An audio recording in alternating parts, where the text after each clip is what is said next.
Facing Aaron. See if we can give him a run for his money. I've beaten Aaron before. Ain't no guy. Alright.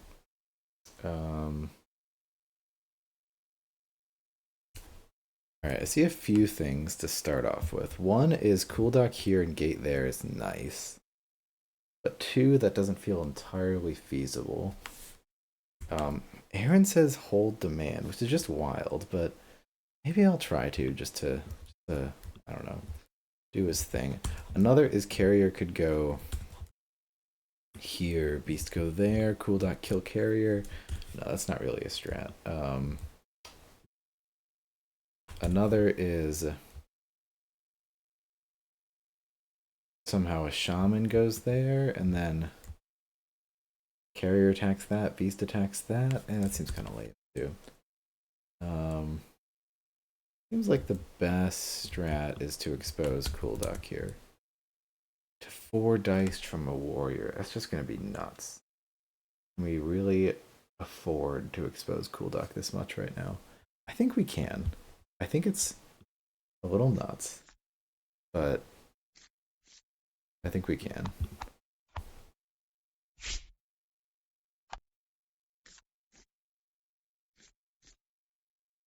And I'm going to try to listen to the man here and hold the demand.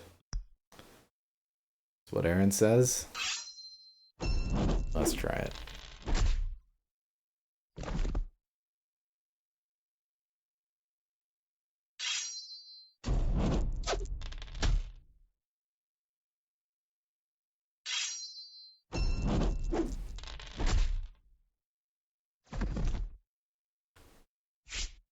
Aaron says 45 minutes with fungal dwarves. You madman. Nah, easiest W of my life. All right, we're holding it. Holding a beast doesn't really make a ton of sense there, just because we're probably gonna have one. Doom cultist in front of cool duck. Oh, and we drew another beast too.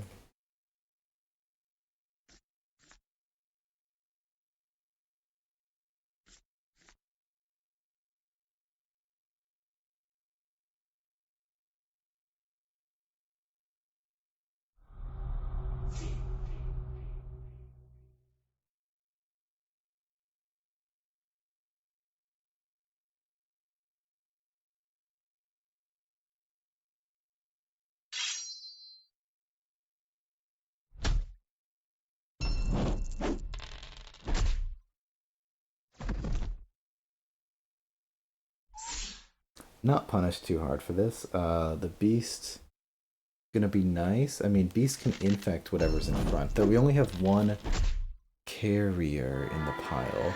That's rough because then we can't infect both of those spots like we would like to. All right, how lucky did our beast get there? They rolled 4 on it, so there were no worries. Man, it really feels like I want to infect both of those spots. Feels bad. Feels bad.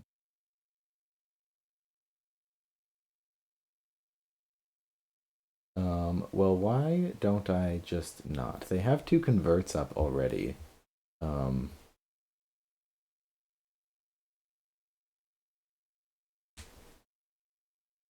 I think I want to get in front of cool dock. I could use a mage to shoot the warrior. I gotta take the spot in front of cool dock though.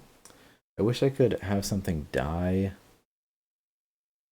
I mean, I could have the beast infect the devout, demand the devout to get chip damage on Daymar, but chip damage on Daymar is fucking stupid. And not a real plan. If this beast attacks that Doom cultist, then our attacks suck. Yeah, what just kind of sucks is if I summon a beast here, it's gonna take 1 damage, 1 inactivity damage because it doesn't get a boost this turn, and that kind of blows. Symbiotic healing to do 1 health on this beast is tempting. I wish we had one more magic. Wish someone hadn't forced us to hold demand. The worst card in the game.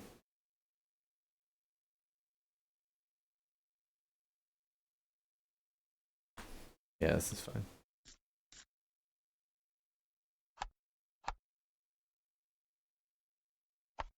I don't think I play Symbiotic.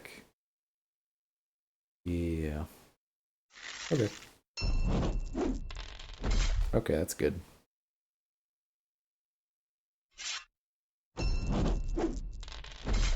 Take our one infect. Oh, that does harm our summoner. Not thinking about, that's fine. The biggest thing we gotta think about, I guess, is convert in this matchup. I'm not sure what else. We definitely kill this just so it can't get to Cool Dock next turn.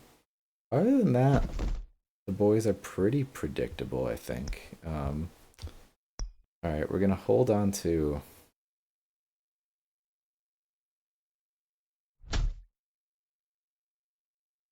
our guys here. And by hold on to, I mean discard all of them. Let's go to 6. Yeah. I kind of feel like I want to hold a beast because both of our beasts could be dead next turn. But I'm just feeling the 6, you know? Skill issue. With a transfer, I mean, if we had held Symbiotic, many things. Alright, is there anything else we should be playing around here? I feel like Aaron probably would have held at least one card there. Transfuse is the other thing. Alright, hopefully this beast survives. That would be huge. It just feels like the mage too. We just needed some way to get boost. Like the mage symbiotic heal is a combo too. We just need some way to like rupture. We need a way to get a carrier from 0 to hero immediately. Though if both these beasts die, no. But then if they convert, they can also kill the carrier. Yeah, I mean they got to go 4 for 4 on that, but not impossible. Not impossible.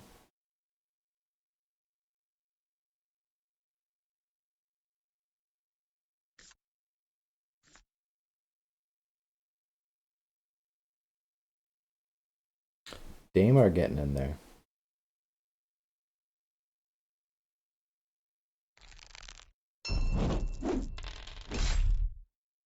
Going huge. Gotta be a misplay, right? Surely you attack with the warrior first. Aaron choking under pressure, confirmed.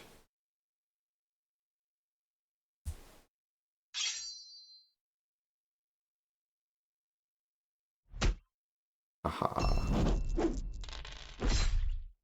Skill issue. Oh, and didn't take the convert for the Doom Cultist. Read. Read. Doom Cultist over here. Oh, that hurts. Yeah, Doom Cultist kind of good, huh? Wild. Totally wild. Alright. This situation blows.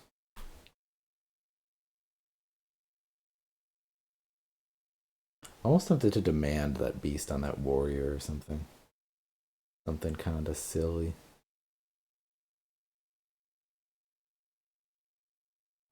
We could get a carrier to 3 boosts and then demand it, but it wouldn't be that great. I mean,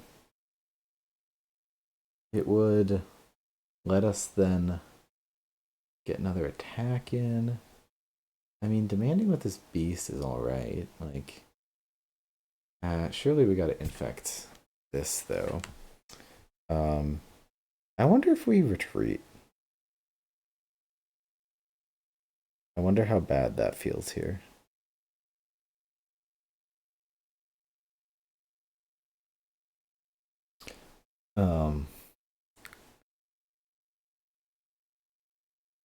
Because I feel like this situation is not what we want it to be right now.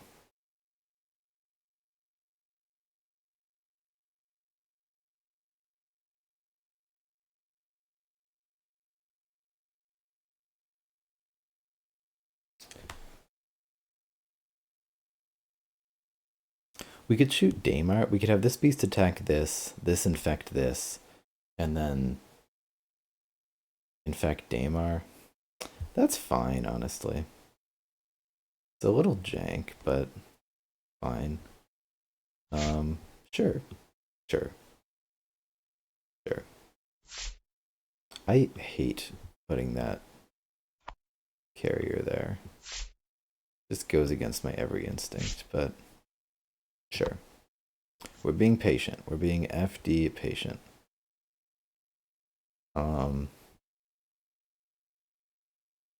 Do I want to take these 2 boosts off that beast? I could even. No, but the only... I just don't want to block off my life.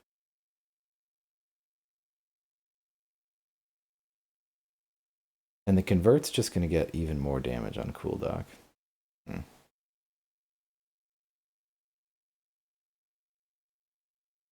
Not loving this.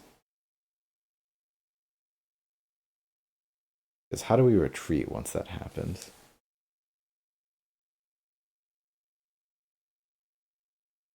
Maybe this shaman goes up front instead. I don't know. I don't like that this shaman's going to have to move next turn.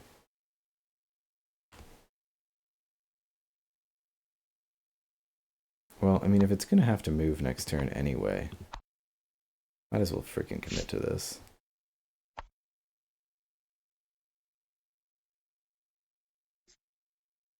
Yeah. Yeah. Alright.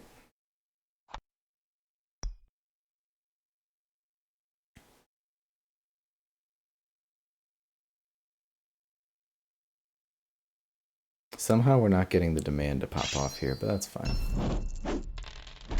We still only have 1 carrier in the tank, is that right? Yep. But 2 beasts.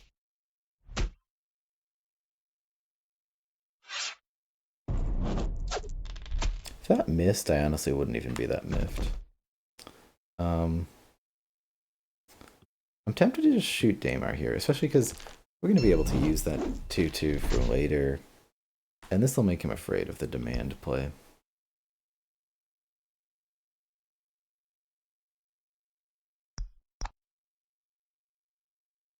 Maldar. Easy.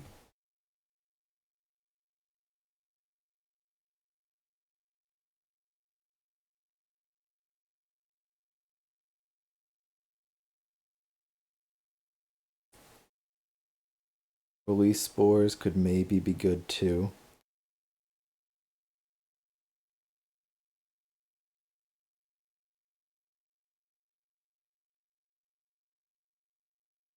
We've at least got everything. I mean, all our units are within 2 of Cooldock, so surely we're winning, right? Cooldock has taken a fair bit of chip and threatens to just continue taking chip all the time.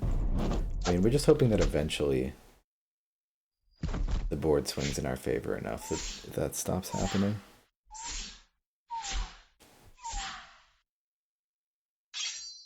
It really feels like I need another beast in hand or something.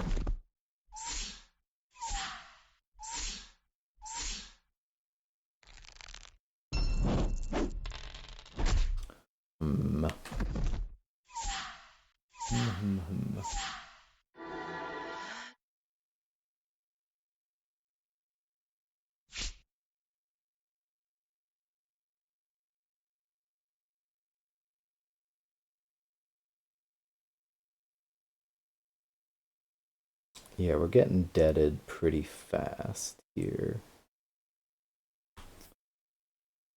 And that ain't good. But the idea is now we're ready to retreat, right? Not without them having a unit there. Can't take much advantage of this carrier.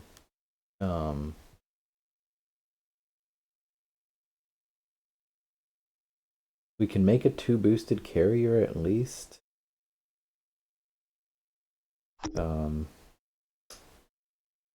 Release the spores won't do much. Demand won't do much. Yeah, it really feels like I want to retreat.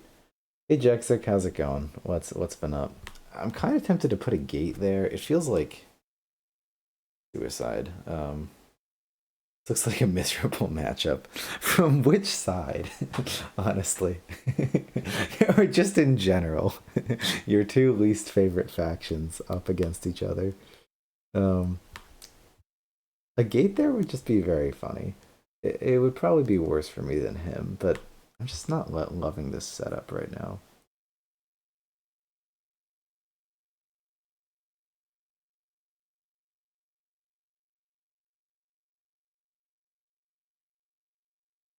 In convert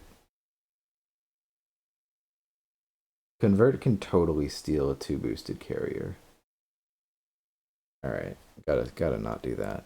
The gate here feels like it will be worse for me than for them.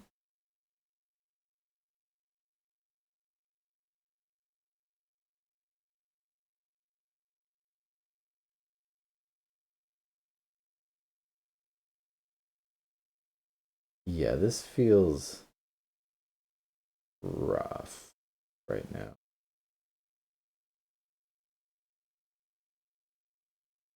We can't do the 2 boosted carrier play until looks like you're in too deep. It kind of does, though. I don't know. Retreating is always an option until it's not. What if I retreat 1 space? That seems good, actually. Yeah, okay, gaming. We retreat 1 space and then we demand. Fuck yeah, we found the play. Easy. This game is so easy. Man, I wish this game was harder. Just too easy.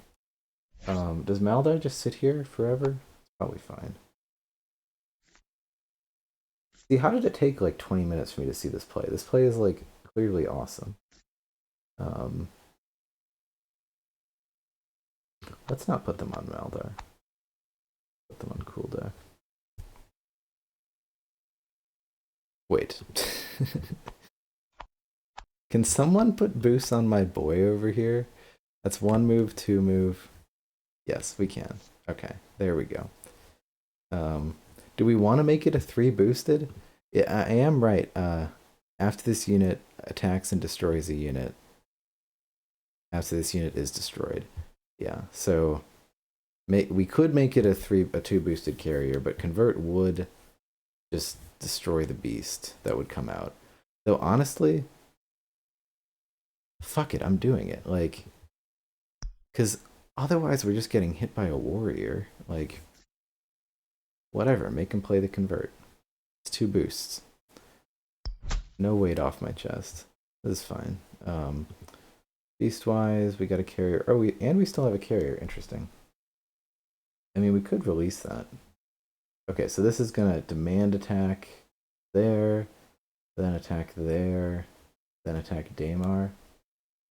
Yeah. I mean, attacking Daymar is an L play. We could attack over there too. But we got. Yeah, we have enough attacks. Oh, we could actually release spores this turn. We're running out of time.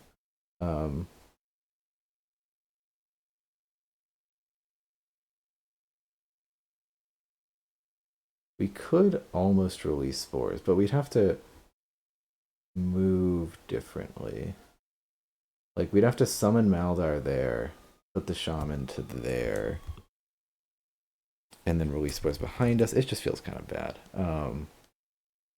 I mean, granted, this feels kind of bad too, but because like, when is this carrier coming out? But that's fine. It is fine. Wait, the whole this is a demand play. Why am I talking about a 2 boosted carrier? Lamau. All right. Saved by the buzzer.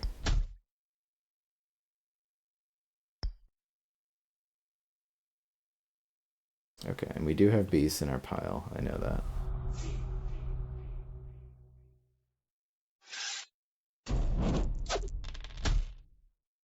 Interesting.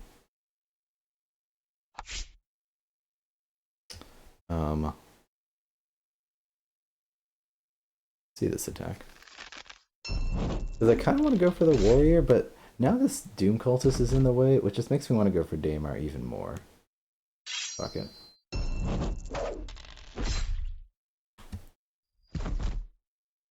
Fuck it.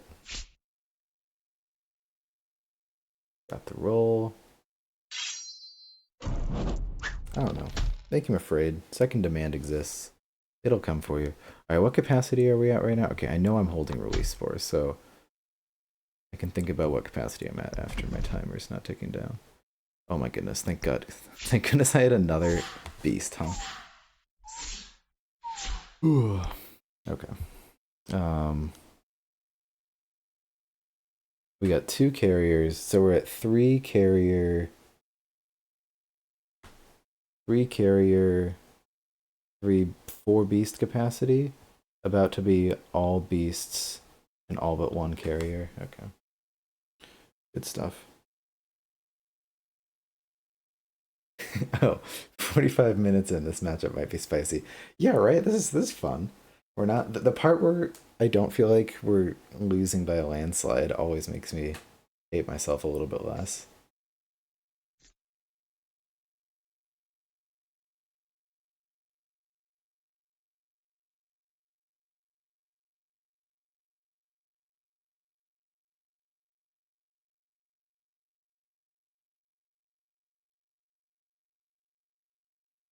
And now he backs off. Cause it's interesting because like I don't know, like both factions just have a lot of time to do what they want to do.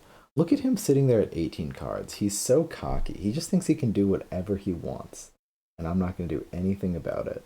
I mean, so the economic advantage is definitely on his turf right now. So, I mean, like, with Maldar and 7 Magic ourselves, it's not bad. This might be a Thune game. I don't know. Something weird's going to happen this game. Man, this is the worst turn not to have a mage in hand. I mean, I guess this shaman can just shoot for us. Do I just load these boosts onto this beast and hope that I draw Monstro in the next few turns? That'd be pretty funny, wouldn't it? Pretty funny when I didn't draw Monstro. Ooh. Yes. I wonder if we ever stem shrooms. We could stem shrooms to here. We could go there. And then we ourselves go there. And then we get infect. I think we have 2 carriers in there to infect, yeah. And then we drop another 2 after that with release spores. Kind of decent. It's a lot of carriers. The alternative is we just put all the boosts on this beast. Shaman shoots the devout. Hold on to stem shrooms.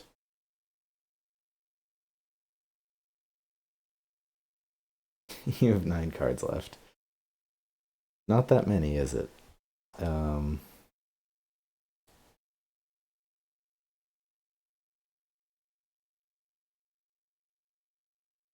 kind of like the fuck it get in there play. It feels like I'm playing into his hand, but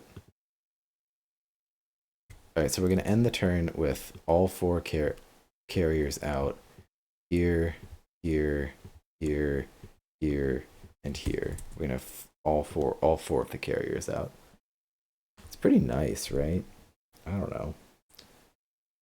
Is it too much? Maybe. Is it cool? Yes. This shaman gets out of range of cool deck. Not much I can do about that.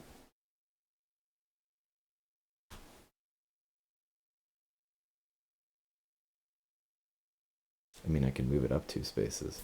I mean, I can move it up a space. No, I don't have movement for that. Fuck it. Yeah, let's take back the field. This is a turn where I'd definitely be curious if Aaron would do something different.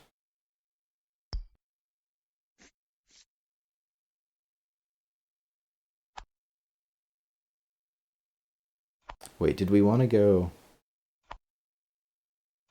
Do we want to fuck it and put it over there? No, I don't think we do, right? There's no way. We definitely rather it here. I mean, at this rate, I could just move a beast up there, but whatever. Taking 1 damage to the Doom Cultist. That's exactly what Jexic said, Beans. You're not special. How's it going, Beans? Nice to see you.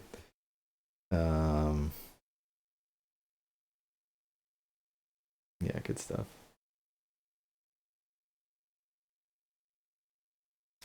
Anything we want to do different here? It's fine. It'd be so funny if I missed all 3 of those dice. Alright, do I attack the warrior or attack Daymar? Like, I know the answer is attack the warrior, but it's just like, I gotta make him freaking work for it, right? Like, I can't let him just, like, sit and feel like he's chilling the entire game, right? Like, when I have the chance, I don't know, I'm attacking Daymar. Alright, good talk. Discard. Alright, we will hold this beast, though. Like, we do have way more magic than we can use.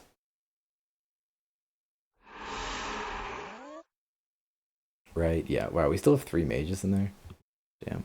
Alright. Good talk. Maybe a bit overextended. We have a board. I have been playing against way too much Crimson Order lately, and I'm really not having it. Wow. But for the last like ever since Crimson Order came out, it's fair though. Christmas is saying the same thing. Gotta love being rewarded for not attacking the summoner, which is Crimson Order's whole thing.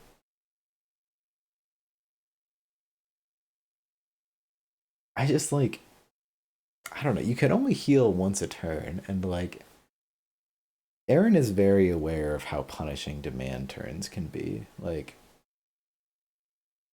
I feel like as soon as Daymar is 5 or lower, Aaron will not be attacking with Daymar anymore. Attacking my units with Daymar. And that's a pretty huge W.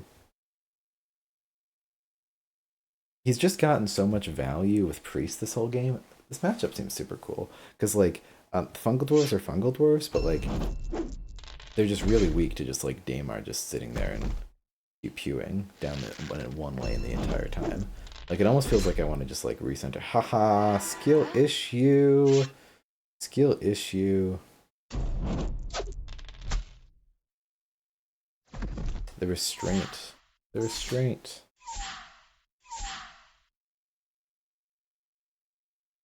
Okay, we drew Monstro. It's not really going to change how we play, is it? It is not. Okay. Yeah, this is definitely a turn that we just, like, vibe. I think we gotta beat up Sekhmet.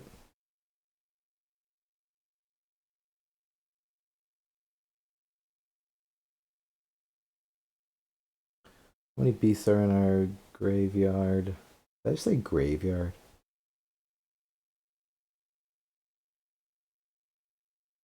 Sand goblins are facing them in the league. Is the first match? Did they reveal Crimson Order versus Sand Goblins as the first matchup? How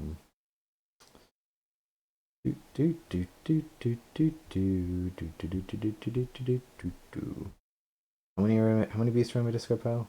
2. Righty-ho.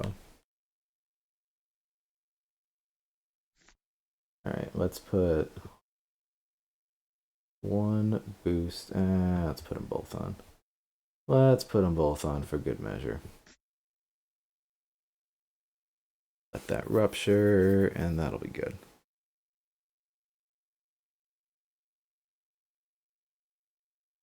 It'd be nice to kill something right now so this beast would have 1 more boost. That would be pretty huge.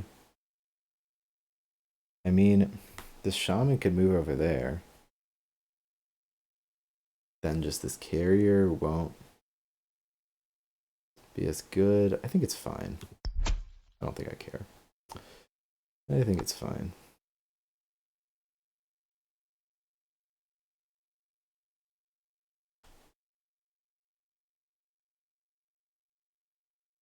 And we still got 2 carriers. Good stuff.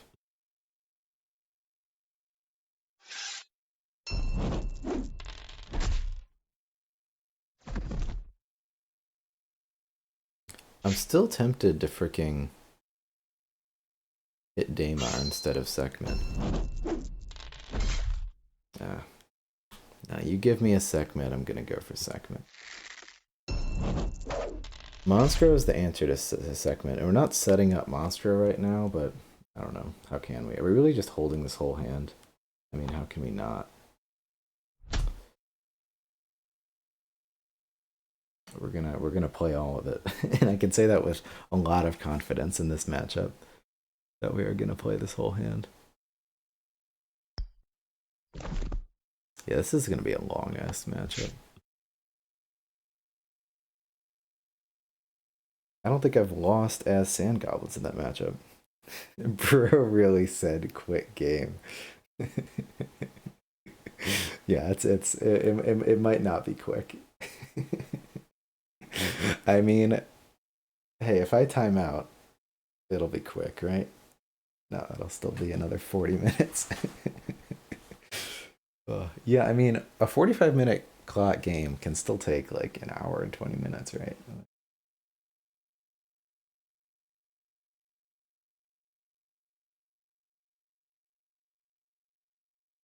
This hurts me that we let that beast take a damage. That hurt my soul a little bit. At some point we might think about monstroing up, but like, I don't want to rush it.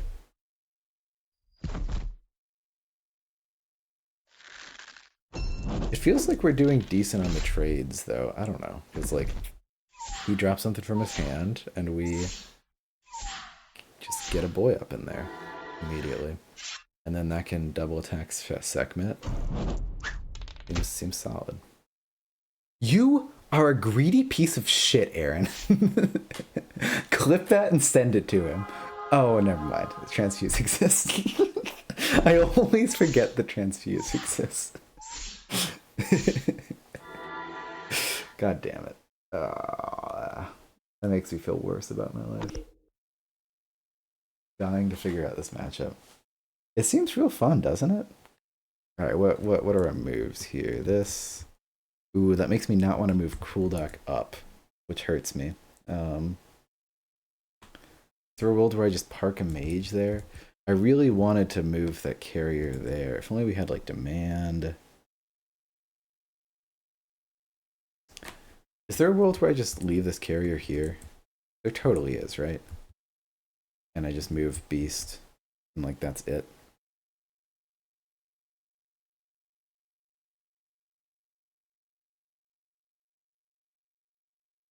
Yeah, and then we just attack Sekhmet. Seems good. We could set up for Monstro this turn. Probably. We put a beast here with 5 boosts on it. Like, this feels like a good turn to set up for Monstro, right? But I want Monstro, like, somewhere even remotely relevant.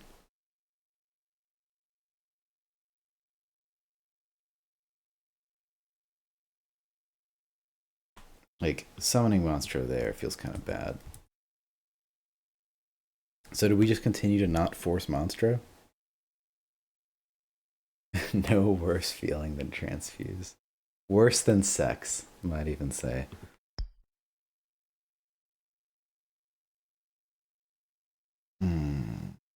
It feels like we should be setting up a monster. Doesn't it? Doesn't it? I just don't want to force it. Like, why force the Monstro if you don't need to? It'll happen naturally, right? Do I want to release spores this turn? Oh, I can totally release spores. Oh, that's perfect. That saves me. Yeah, it's a little overextended much, but we have another symbiotic. We don't.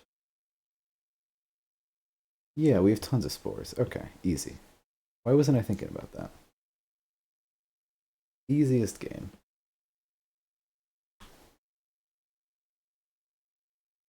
I still don't want to.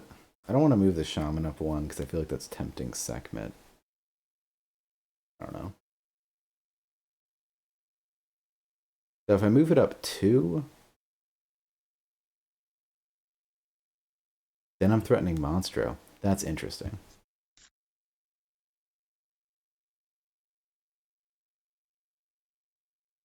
Then I'm threatening Monstro.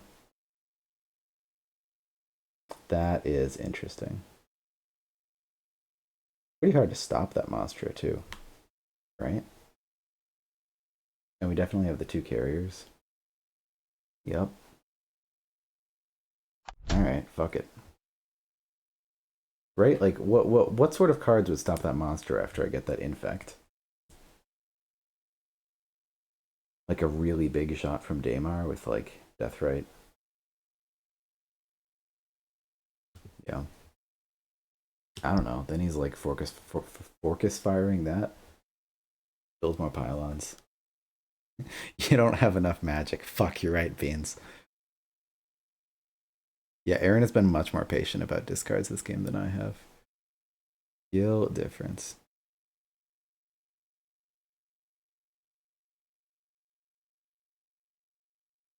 Wait, how many carriers are in here? 3.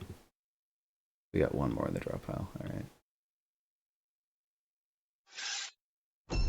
Like, I could definitely see him preventing... I could definitely see him killing this beast with a big shot from Daymar, but it's going to be risky. And Monstro there is... Like, you hate to see it, right? God, do I really just want to give him another transfuse down here? We've only seen one, right?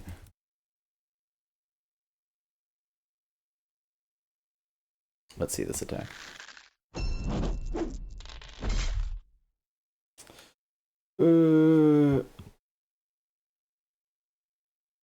Yeah, let's attack this.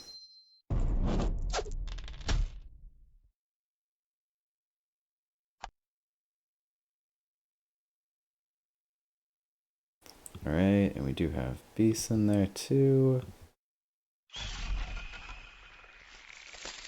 Release BC. I feel like this is also like Aaron Prophet would say, like, don't spam the units with board with more units than you're going to use, but I'm going to use these units. Oh, wait. Crap. Yeah, okay. He needs to kill... if he just doesn't... We're not actually threatening monster unless we damage this beast. I was not thinking about that. Well, skill issue. And we could have put that shaman there, honestly, because how are they going to attack both? Well, we sort of messed it up, but it's fine. Because now they can't kill that beast? I don't know. It's fine. We failed at the monster threaten. We failed so hard. God damn it.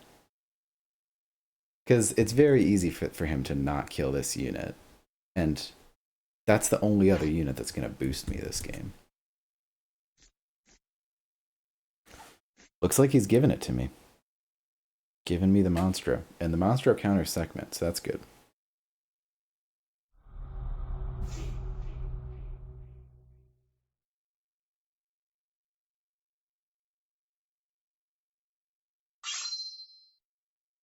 Yep. Alright. That'll be pretty good. I'm a fan of it.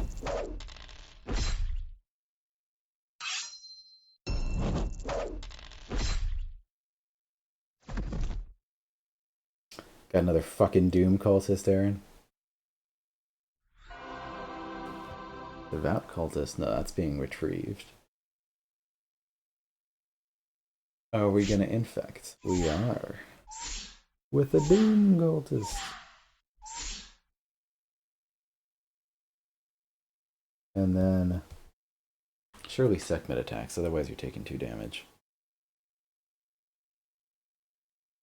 Look at Aaron halfway through his deck. Just wild. Just wild. But I mean, okay, so we got 3, 6, 7, 8, 9, 10, 11, 12, 13. So 12 magic and then 7 more. So we have 7 more that we can gain. We're going to gain like double that, if not more. That's a little rough, but it's fine. The shaman has so many boosts. If they ever killed the shaman, I'd be so mad.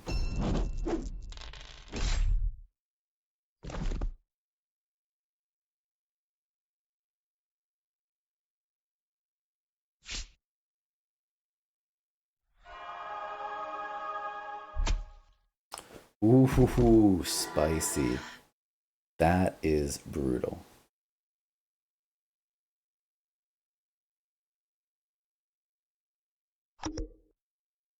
Well, we'll still monster segment, so whatever. So basically, we win. Easy game. I wonder if the play. I mean, you've set up good stuff for me to do here. I don't want to give you Casamara value, and this warrior is just being an idiot over there. So I kind of want to let that continue to happen.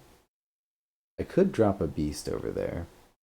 I can also drop a Monstro and attack Sekhmet. I think that's kind of what he wants me to do, but fuck you. Our attacks are then attack on Sekhmet, attack on Doom, attack on Devout. Feels kind of bad, but like, I don't want to just create units over there just to create units, you know?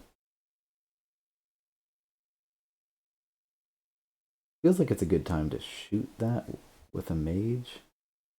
Maybe let's do that.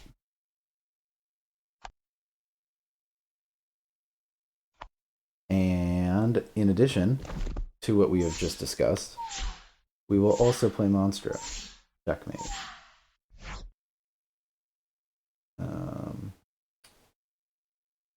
Got enough beasts in the pile. We do.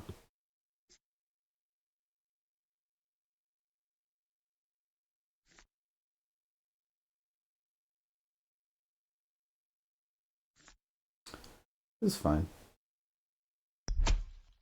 Not insane. Monster gets kind of Prentice. Thought you weren't gonna Monster for a second. Sekhmet can get to Cool Duck. That's a problem. Alright. I mean, like, yeah, he would go for it. What is that shaman doing? Alternate win condition, 40 boosts on a shaman. You didn't know about it? Fucking figures. I wonder if we send a beast here just to get a beast in there. That feels like too many units. I would get 2 boosts though. Fuck it, I like it. Feels like overextended, but also it's creating backup. Getting backup, because it's just gonna get boosts. It's gonna be good. It's gonna be good. It's gonna be so good. Oh boy.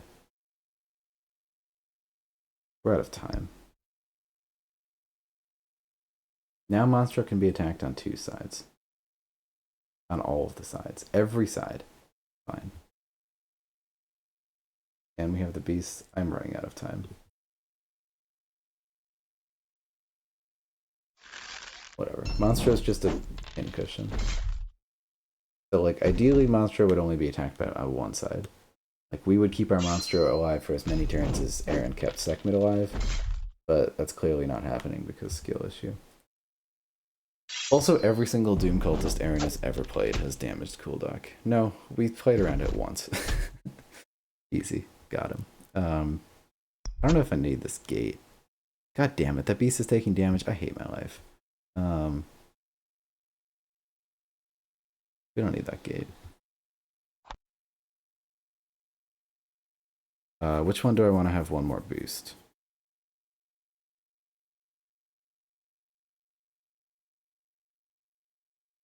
This one.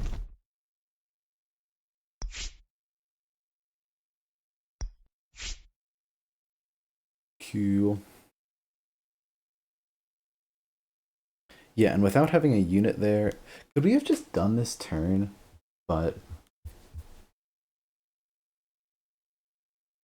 like where I just want a unit here. I want a unit here and there. I could have just ignored the warrior. That was it. Just here, here, something here. Because, like, I don't want this beast to be able to be attacked on two sides. But I guess that you either attack the beast on two sides or you attack Sekhmet on two sides. I don't know, there's decisions. Always against Crimson Order, I look and they have 10 more cards in deck. Or I never discard and then have bad hands. Yeah. Aaron is so patient. It blows my mind. Casimara is just gonna hide for the rest of the game. That's fine. Yeah, we need to fucking book it with these turns. Alright, we've seen both transfuse though.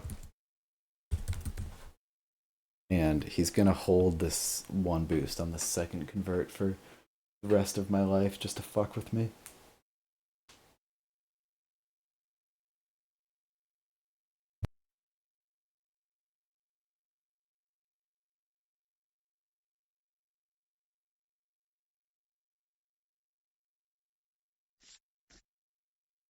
The funny thing is I bring out the aggression in people. Yeah, Primal Furying into my back two rows really brings out the aggression. I'm kidding. Like Snog and Aaron. Yeah. No, it's all of our games like end up with me like doing some wild exposed thing. Fuck off. Just let me do something good with Monstro. Let me win.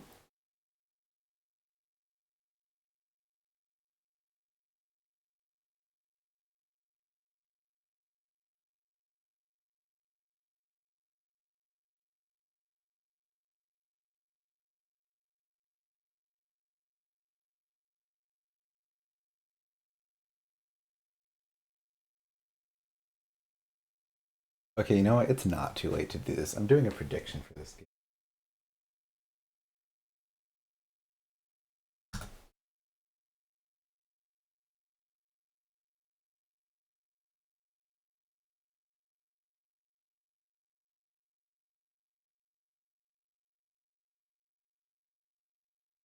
Like, the only game where this far into it is not too early to start a prediction.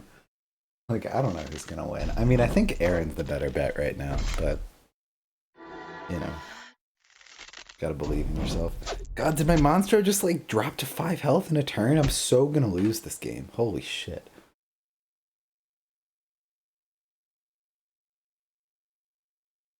This game is fucking cringe. Alright, I Thune to 7 and attack Casamara. Prove me wrong. Prove me fucking wrong. Right? No way I don't do that. I Thune to 7 and attack Casamara. For all he knows, I might still have another Stim Shroom, right? Yeah, he thinks I might have another Stim Shroom. I Thune to 7 and attack Casamara. I fucking do it. What are my other attacks? Monstro, Beast.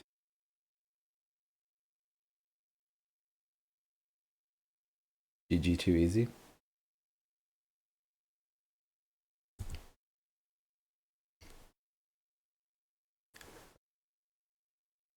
Got a bunch of stuff, got a bunch of things.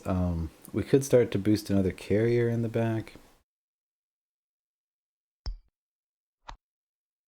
I so Thune to 7 and attack Casamara. Easiest Thune to 7 and attack Casamara of my life.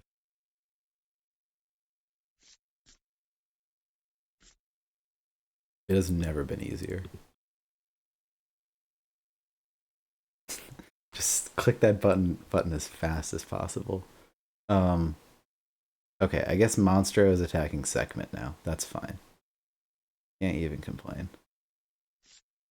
Sekhmet's gone. This is such an easy game. Oh, I need to play faster.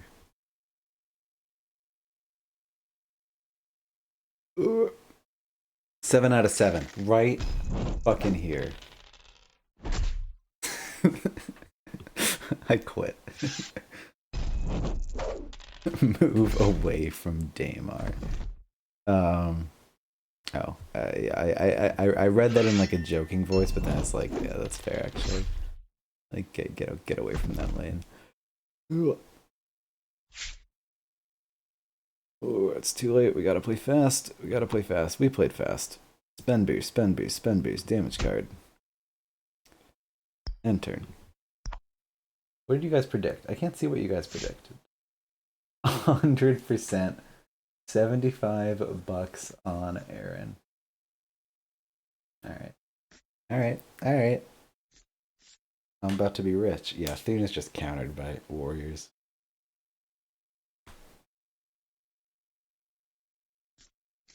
What's Aaron's weak spot? I gotta play a matchup against him that'll crush him. Feel good about myself.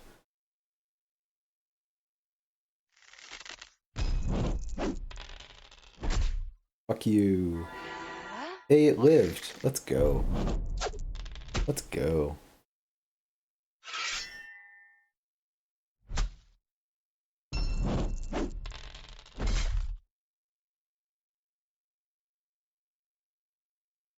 Okay, we need to not be super overexposed. And by that I mean, let's move Cooldock up. Easy. We need to not time out. Is more like it. Oh, we demand with Thune to kill Casamara? Like a fucking G? Oh my god, yes. Fucking poggers. That's so good, right? That's totally the play. Can I get more in the action here? I don't know if I'll be able to like, I want to move Cooldock up, but that might be suicide. There's just no way I can reinforce it.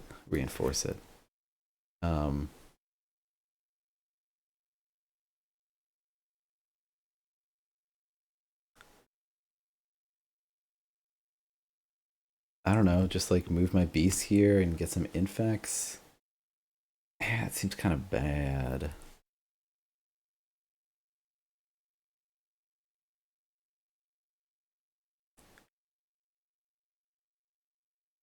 Alright, let's just... Okay, keeping Cooldock within 2 spaces of Thune is actually kind of critical right now.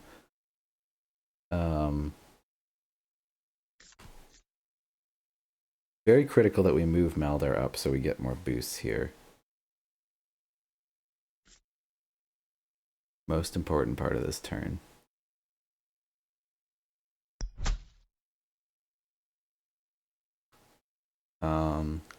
Yeah.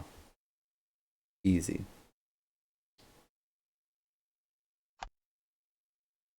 Alright, now for the stonks.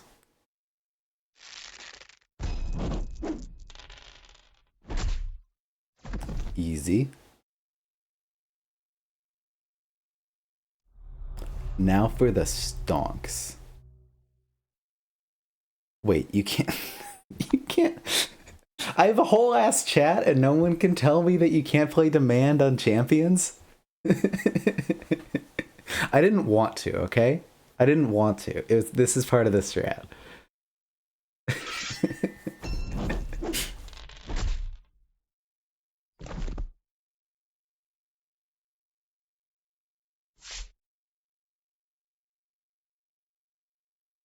God damn it.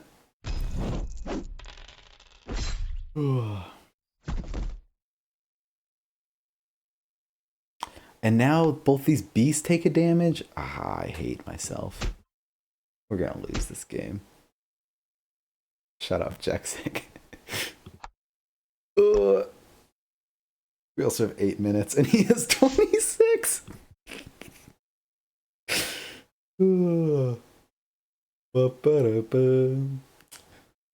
Alright, Thune, Casamara, you're gonna miss. You're gonna miss. Let's go. Let's go. All right. This is the road to victory. Miss. All right. Casamara, you need to miss. I cannot express in words how fundamentally important it is right now. Oh, you have +1 attack. All right. This is fine. Do we use our carrier demand to kill Casamara right now? I think we do. Why is there no sound effects? Okay, never mind. I think we don't. I think we let him reclaim 2 more carriers. That's totally fine.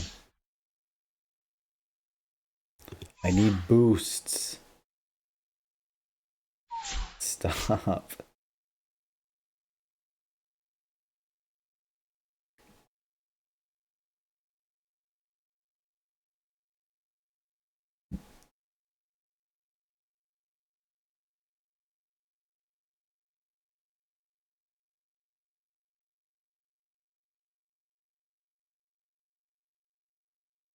All right. 1 move.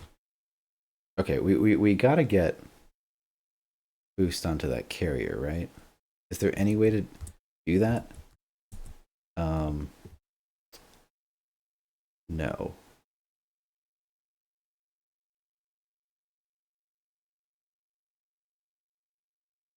A shaman and a mage could do it?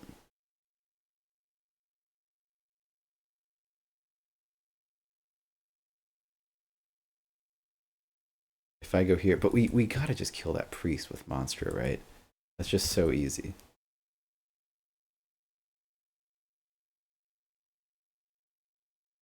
We do not have time to think about this. All right, that beast is dying and we don't care. Good talk. And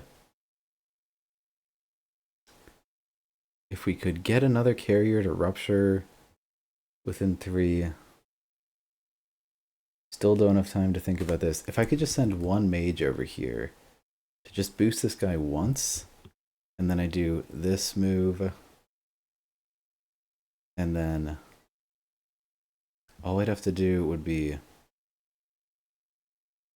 move this shaman onto... it's so hard. We could totally do it, and we totally don't have time for it. Oh my god, why am I still thinking? We just need to get 1 on there, so then I can get the 2 boosted, right? Okay. And we need another guy. This is so dumb. This is so stupid.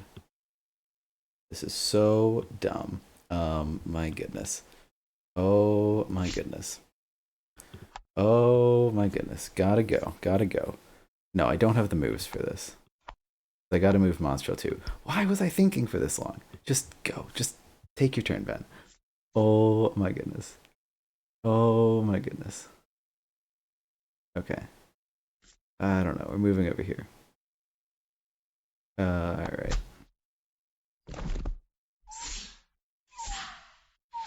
Feels like covering that spawn spot's kind of bad, but that's fine. I so do not have time. Oh, we moved away from the Doom Cultists. We're so good. We're thinking about things. Oh my god. Like, I took so much time on that turn when it was just, like, fundamentally not a thing we could afford to do.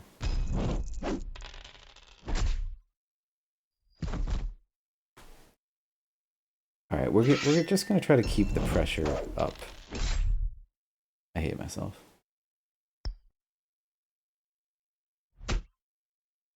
We need to play so fast. Like, I cannot impress on myself. Just feeding Casamara. Yep, just giving it to her. Like, she wants it, we got it. That's how it's going. We're gonna kill her with demand next turn.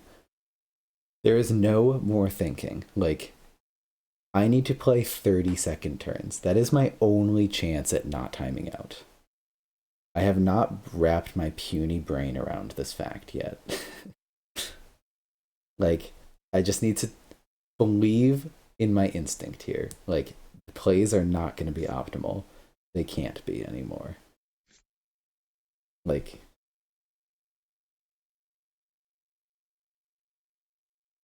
the pressure beans was going to be a carrier and a monstro.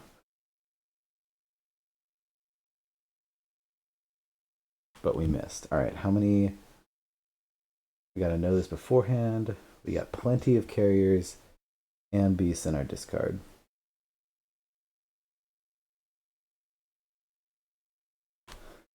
Man, not being able to demand Thune is fucking bullshit. Fucking bullshit.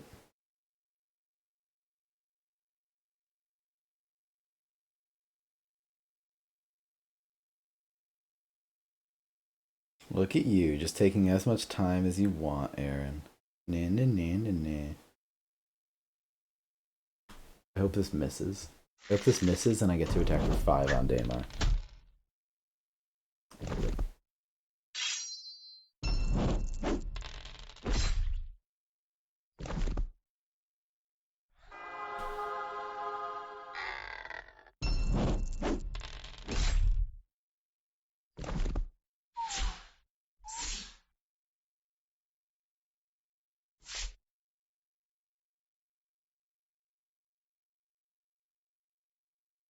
One attack, 2 attack, 3 attack, 4 attack. Alright.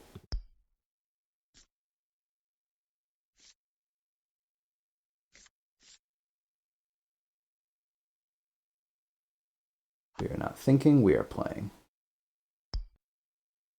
We have to kill Casimir. I just want to guarantee it. We're going to waste 2 attacks on him.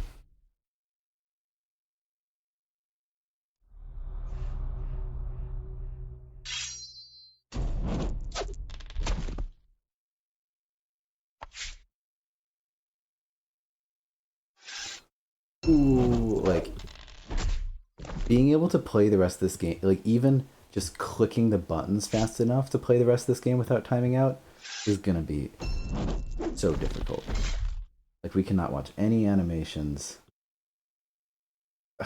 just work. Just stop. Just stop.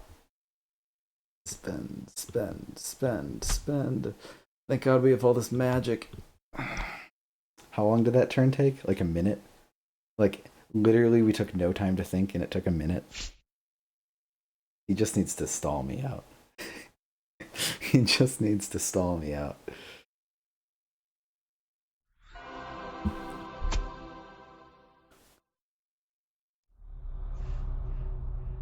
What a fucking match. Oh my god.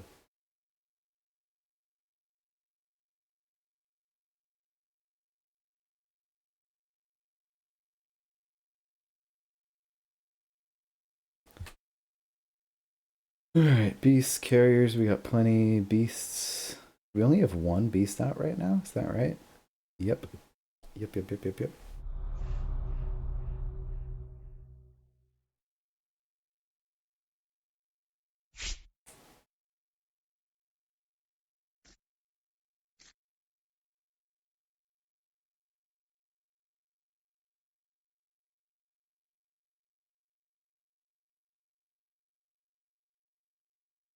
Yeah, we just cannot withhold ourselves against the onslaught here.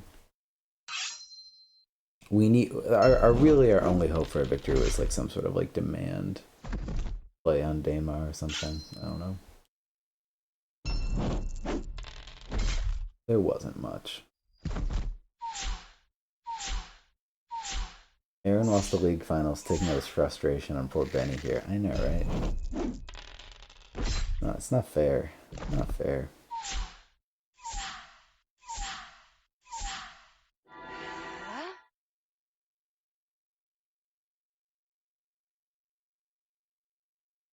You know, faithful servants, Aaron? You know, fucking faithful servants? What I thought. What I thought. We have another shaman because this is very necessary.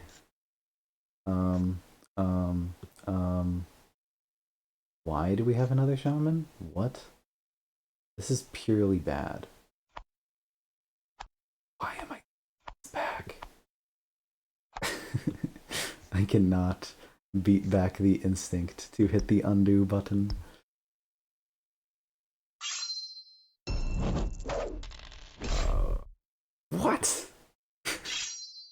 I missed. This is great. Spend the boosts.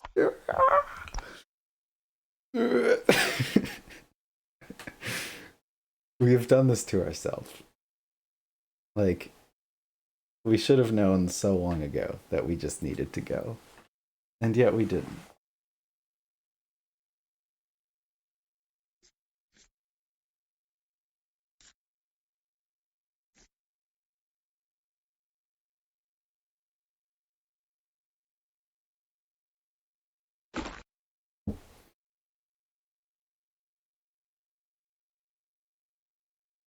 I mean, game's looking pretty bad either way. Even if we had 20 minutes, I think you could still call this a pretty fat L. Those warriors inside those lanes right now is it's like a nail in a coffin.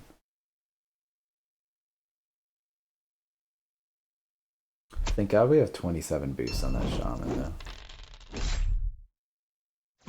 Only we could re-summon Monstrosity over and over again. Our Monstrosity lost 8 health in one turn.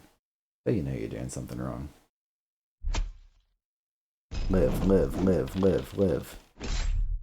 Alright, not quite, but like, good attempt. Solid effort was made. A for effort.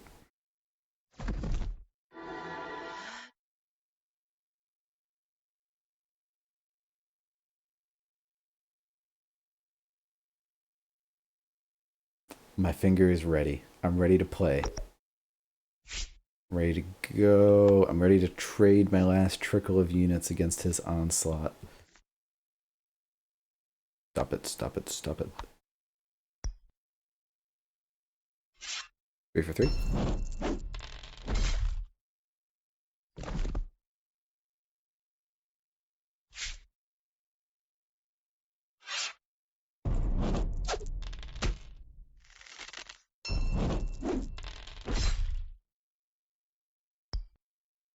Alright, that was quick. That was like 30 seconds.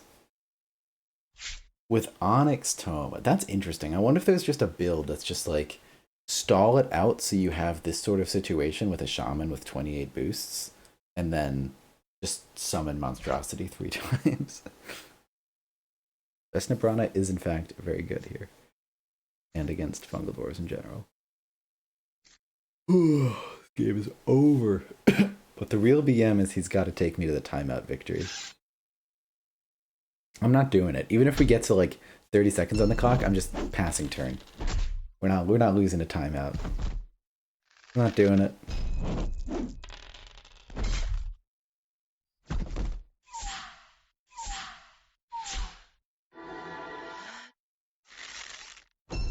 Repositioning Daymar my ass.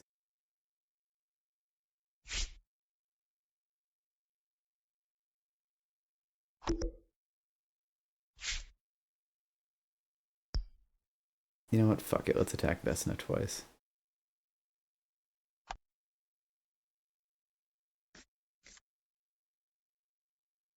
You know what? Let's bait them into a cool dock attack. Bait. They're gonna get so baited right now.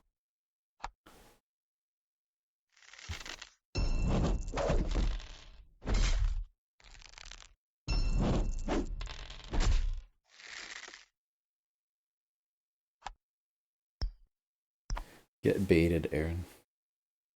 We're out of beasts. I didn't even notice.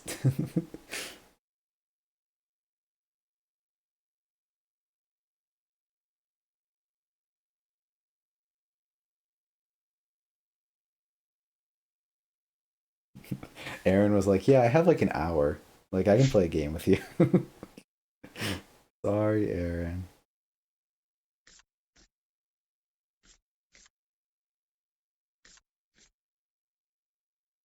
See how baited he's getting right now? Does he have another death, right? I'm honestly not sure. I feel like he's played both, but...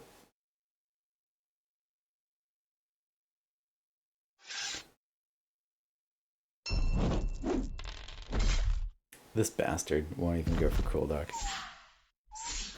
Won't even give me the satisfaction of having baited him.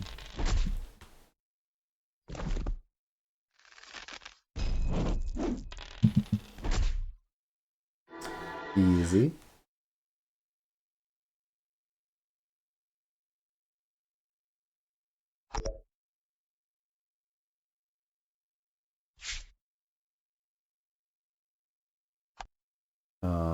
Yeah. If you had another demand. Yeah, that's true. Onyx Tome demand. Wonder if I should have tried to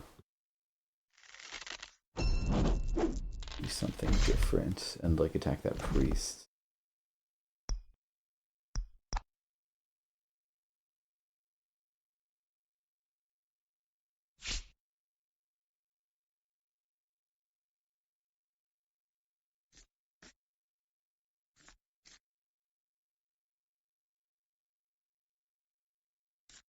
Got another warrior for me. Gross.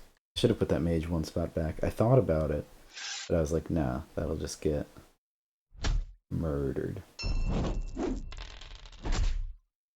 At least we're not giving him the satisfaction of the timeout victory. That's the true W.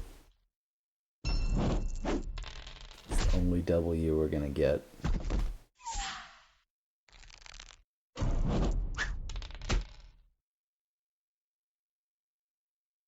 Yeah, I definitely did not appreciate how much of a fucking grind this matchup is. Holy shit.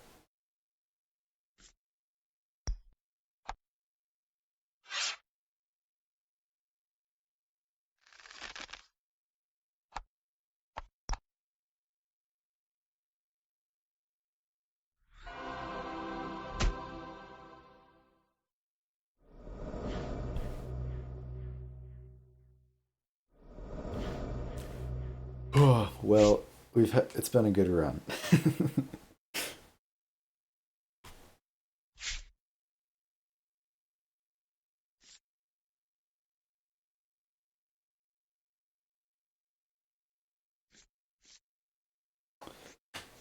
We made it to the end.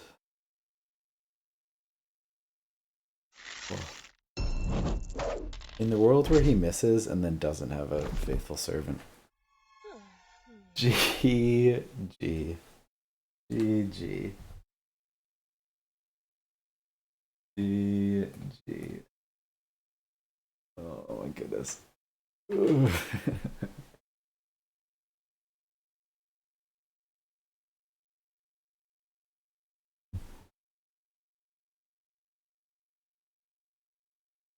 in the lobby. What up? Hey, how's it going? Yeah, Hear me? W. You say easy W? No, I said good. How about you? Oh. I mean, kinda. It feels bad for the fungal dwarves. That's what I was just typing out to you. Is like, I thought this matchup was. I haven't played it a whole lot, and I thought it was probably leaned Crimson Order, but I didn't think it leaned Crimson Order this much. Yeah, I feel like I could have. I mean, I feel like you read the matchup better. You were more conservative with your discards. Surprise, surprise. I made like some mistakes early on, and it didn't cost me at all. And it's not like you didn't try and punish me for things, but Crimson Order are just real good. They do appear to be real good. There were a few like your second, like I don't know. There's a few things where I just feel like I should have been able to do better. I'm not sure how, but like my monstrosity just like going down in 2 turns just like feels bad when your Sekhmet lived like 4 or 5 I or something. technically Monstrosity was out there for like 4 or 5.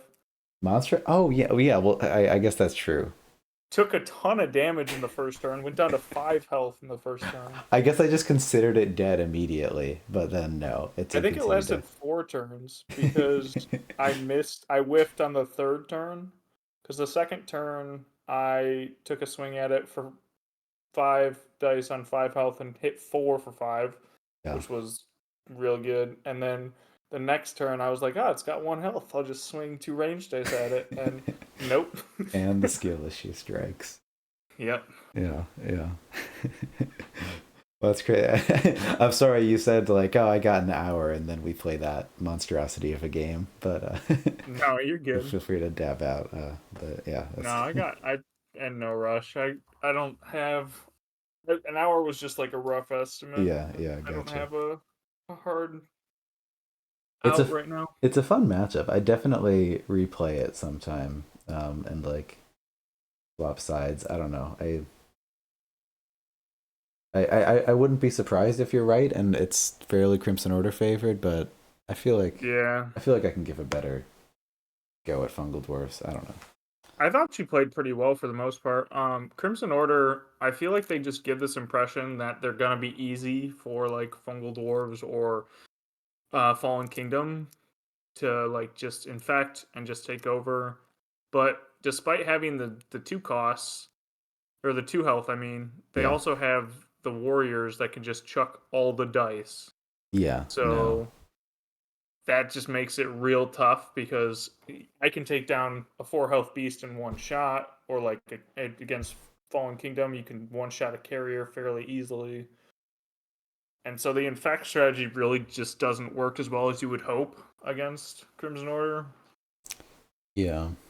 What do you Like, think? Yeah, no, go ahead. no, I was gonna say like you had that one big turn where you like went and had like 4 beasts come out or something, and you had a bunch of carriers pop, and then like the next turn I cleared you down to like 2 beasts, Yeah, and it was like that's how it felt the entire time. I was just like pruning the fungus like the entire game.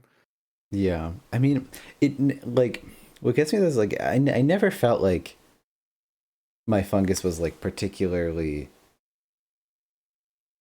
concentrated or like it felt a little bit scattered all game. I mean, like I kept it around Cool Dock for the most part, but like yeah, and I mean maybe it's just because you had such a good job pruning, but like it never really felt like it always felt like I was kind of scrambling to. Yeah, I don't know if your Maldar was played well because It did in this nothing. game, yeah, in this game, and I've been finding this a lot more with Fungal Dwarves. Like I never hurt for boosts for the most part, so I feel like Maldar needs to be used more as an offensive weapon. Hmm. Which might have helped you a little bit more if you used him that way. But like it felt fairly close at the end, but it really wasn't like super close because I still had like those call force at the end just made a what looked like a close game into not a close game Yeah, no, because no, you were way ahead. call force are just insane. I just pull out 4 more warriors because I was looking at the board state at like 5 or 6 turns before the end, Yeah, and I was like, okay, like I'm obviously ahead on econ. I mean, he still has some stuff on the board, like probably almost as much as I do or more. Um, but I have 6 warriors coming out of my hand. Like I have 2 in hand and 2 call force. So it's like it doesn't matter what he does. He's not beating 6 more warriors. So yeah, it's just tough. I have Crimson Order. I don't know. I played Waterdeed because he. I think it was after he threw out a tier list and he put Fallen Kingdom's Undead Archer as the lowest common in the entire Summer Wars universe. hmm And I was like, that's not right. And so he was like, okay, doing the water thing that he does. He was like, okay, prove it. And I was like, okay, let's play. And he played Crimson Order against my Fallen Kingdom, and I won, but I won on like some Hail Mary, like 50, maybe 60% chance that I just threw it at the end because Crimson Order was just dominating me in Econ. I just couldn't like I. It feels like Infects can win, and it just I don't. I think Crimson Order takes both these matchups really well. that's interesting. What do you feel like about Crimson Order discards? Like if you draw a champ turn one like Sekhmet or Casamara, I assume you're forced to discard, and like how does that feel? Or do you ever even hold a champ on turn one as It Crimson depends Order? on the champ and it depends on the matchup. So like this one, I got Sekhmet turn 2, Wow, so and you held it a while. well yeah, I played him like turn 4, I think. Oh Turn really? Wow. Yeah, something like that. Turn 3 or 4. Because the turn I got him, I had. It might have even been the turn after, because the turn I got him, I went up to 6 magic, and then I held him for 1 turn, and then the next turn I got up to 7. So I think I Testing. played him Testing. 2 turns Yeah. after I got him or something, maybe. But when I went up to that 6 magic in the turn that I drew him, I was like, well, it's pretty easy to get one more magic. My board state's pretty good right now. With the Baron, I could probably get one more magic next turn.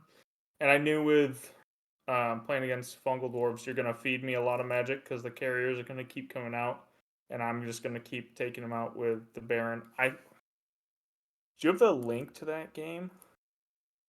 The game we just played. I Yeah, I guess I can pull it up on my profile. Yeah. I'm just curious how many. It feels like the Baron got a insane amount of attacks in, so I'm curious how many attacks it was. Yeah, that I could probably I'm pulling attacking it up. with Baron Daemar. 15. Yeah. Yeah, Yeah. Well, if the it, Baron yeah, probably threw like 35 to 40 dice that game. that's which is a little insane. Yeah, I mean that seems like that's a huge strength they have too. It's just that like Fungal Dwarves cannot punish the Baron too well, which is like early on I was like sort of hoping that like I could just sort of get chip damage on Daemar, even though the Daemar is like obviously the summoner to like counter chip damage. But I was like, Yeah, whenever I get a chance to attack him, I will, and just hope that you get down to 5 health and are eventually too scared of a demand or something. But it never really happened. But maybe I could have like threatened a demand kill on Daemar a bit more. Or I don't know. Signature. I don't know if Fungal Dwarves really have a good way to threaten on Daymar. Stimshrooms, maybe. Yeah.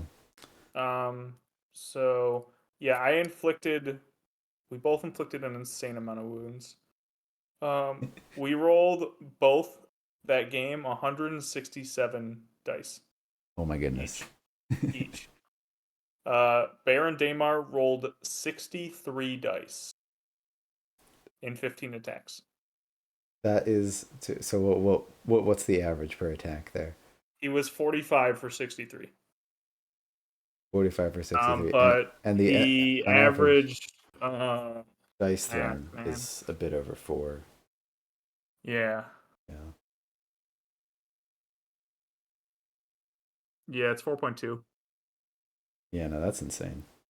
Yeah. So I was throwing 4.2 the entire game, about 4 dice the entire game as Baron, and he attacked 15 times. Yeah. So yeah, feels bad. I wonder, like, how do you think you'd approach like aggression with Cooldock in this matchup? Like, would you sort of try to take the midfield like I did? Would you be more comfortable hanging back? Would you try to like mix it up in between the game and or um I would probably try and push for like getting to the Baron if possible. yeah, And just like push units up as much as possible.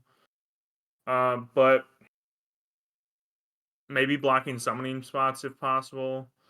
Because if he can't get out warriors, then he can't kill your units near as fast. He can. So the Baron doesn't mind if you block his summoning spots in most matchups. He really doesn't even need gates because of he can come out with priests and cultists without ever using a gate. yeah, Um,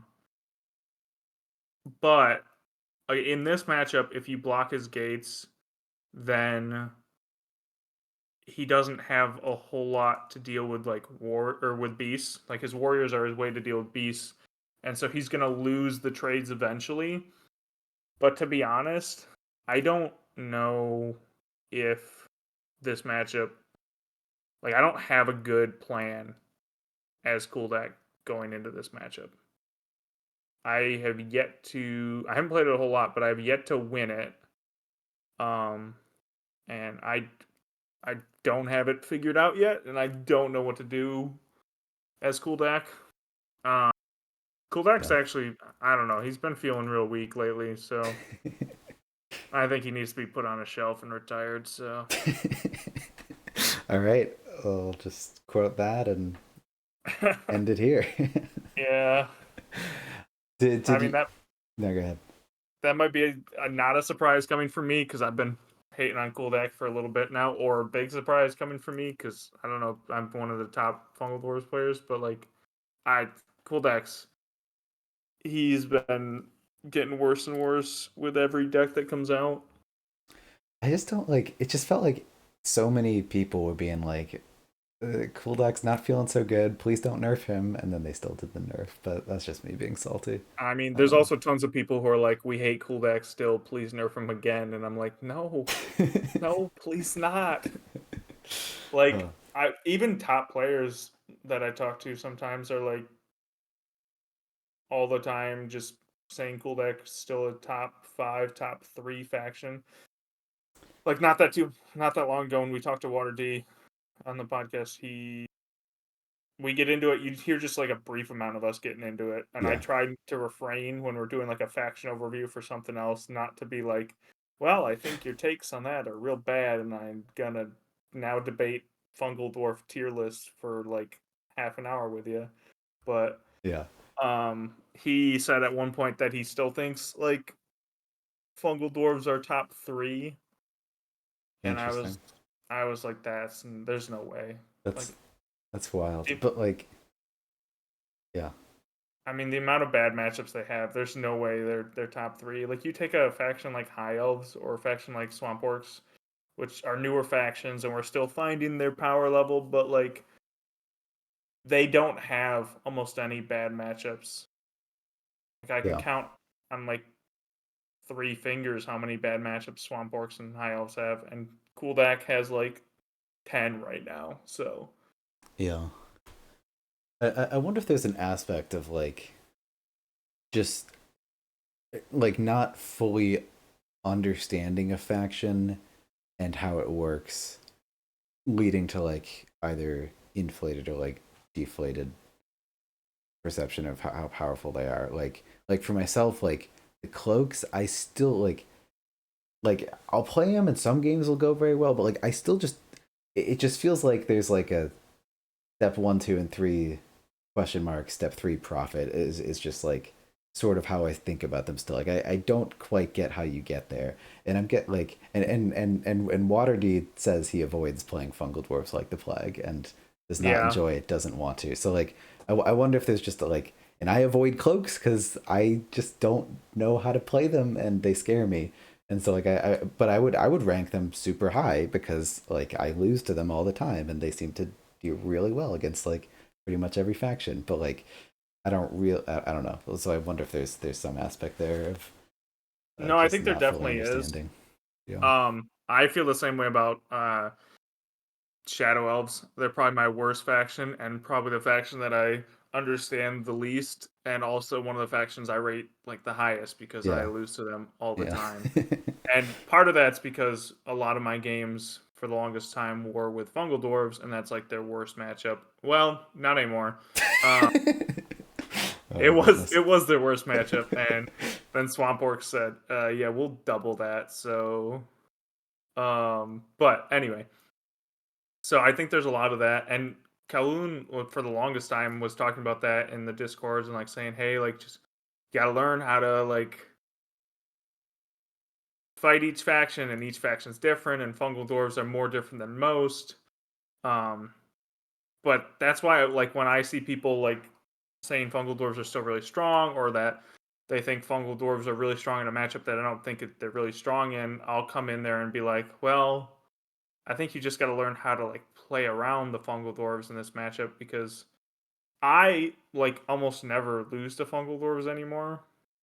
Um, which is probably partly because I played fungal dwarves so much, so I know like what to expect. I know all their tricks, whatever they're gonna try and pull out. I know how to counter them, and I Yeah. knew at the end there when you were down to a couple beasts that if I take out your beast, the game's over. And it's just stuff like that where you just I knew like you once you get rid of your demands that there's no besides demand and stim shrew there's no flash that Yeah. fungal dwarves have to surprise you. And even like stim shrew a lot of times not in this matchup as much because you got a lot of magic. But a lot of times in most matchups, you got to discard Stim Shrew or your Symbiotic because you need it for momentum or to get the magic to get to 3 so you can actually summon things that you need to summon. So, yeah, I mean, Fungal Dwarves just don't have the flash. They're becoming a lot more um, predictable, and once people know